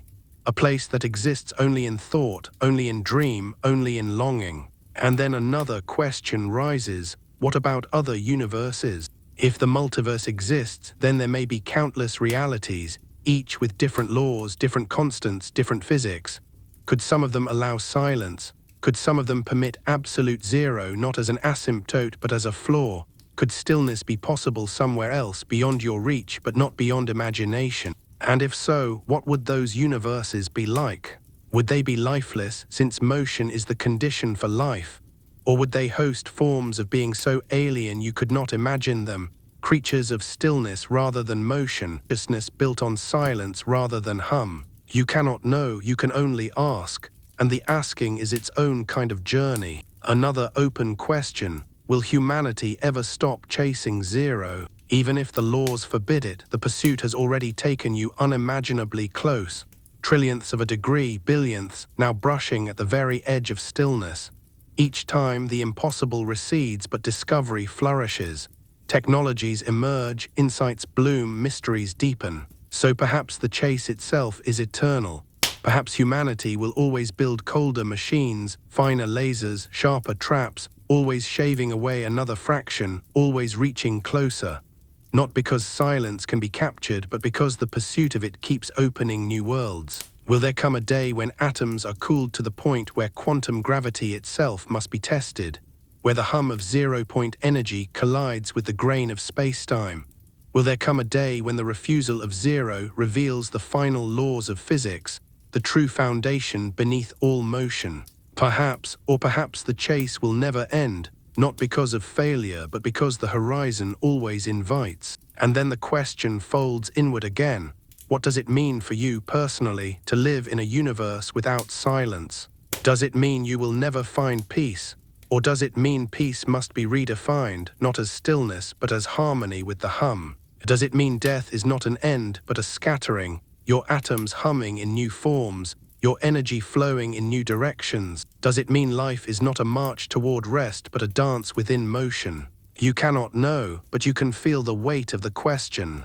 And maybe that is enough, because the value of absolute zero was never in reaching it, but in what the pursuit reveals, about physics, about the universe, about you. So now you are left with open loops.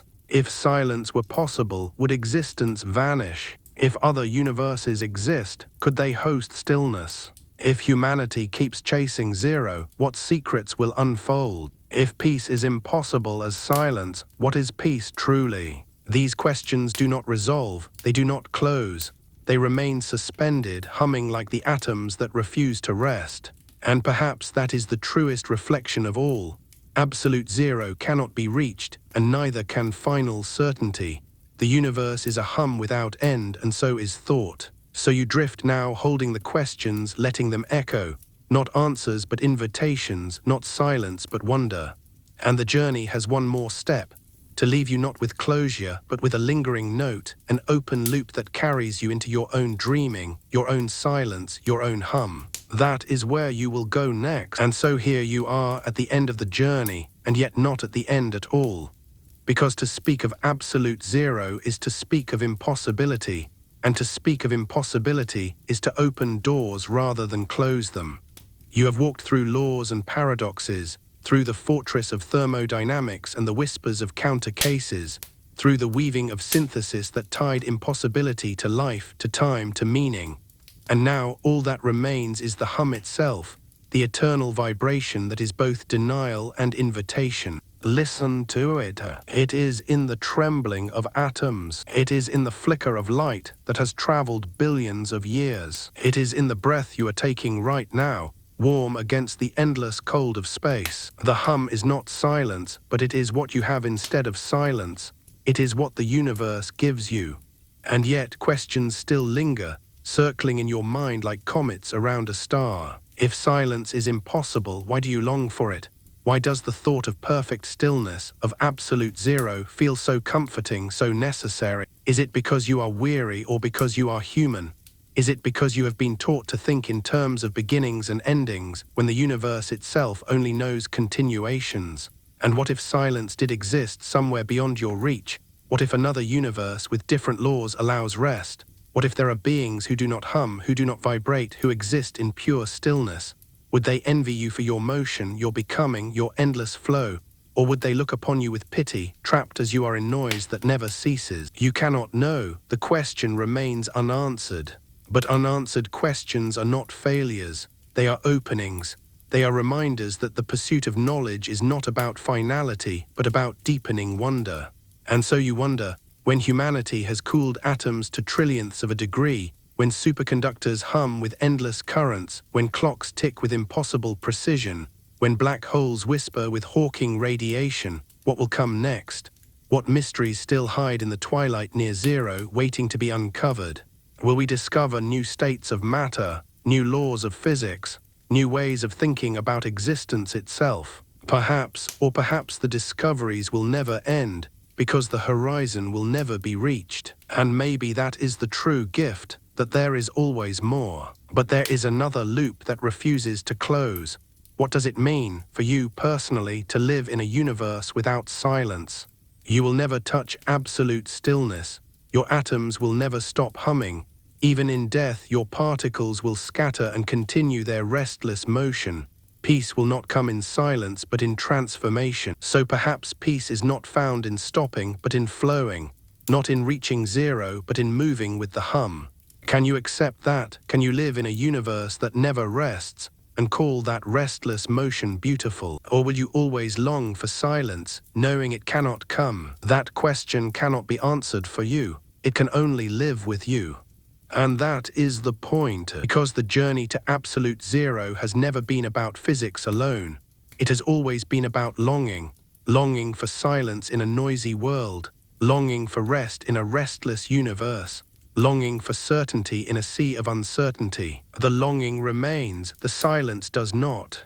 But the longing itself is meaningful. The chase itself is the story. So you drift now with images in your mind. A cloud of atoms trembling in a laser trap, impossibly cold but never still. A dying star fading into darkness but never silent. A black hole glowing faintly at the edge of nothingness. The vacuum itself, alive with fluctuation. The whole universe, humming as it expands into endlessness. And within it all you, a flicker of warmth, a spark of thought, a ripple of motion. Not separate from the hum but part of it. You are not silence, you are vibration, you are entropy, you are possibility. And perhaps that is enough. Still, the final question remains, suspended like a note that never resolves. If silence is impossible, then why can you imagine it so clearly? Why can your mind hold what the universe denies? That question is not answered here. It is left for you to carry, like the hum itself, into your dreaming, into your sleeping, into the long night of thought that stretches as far as the cosmos. You close your eyes and you hear it. Not silence, but the whisper of atoms, the pulse of your breath, the thrum of the stars. Not zero, never zero.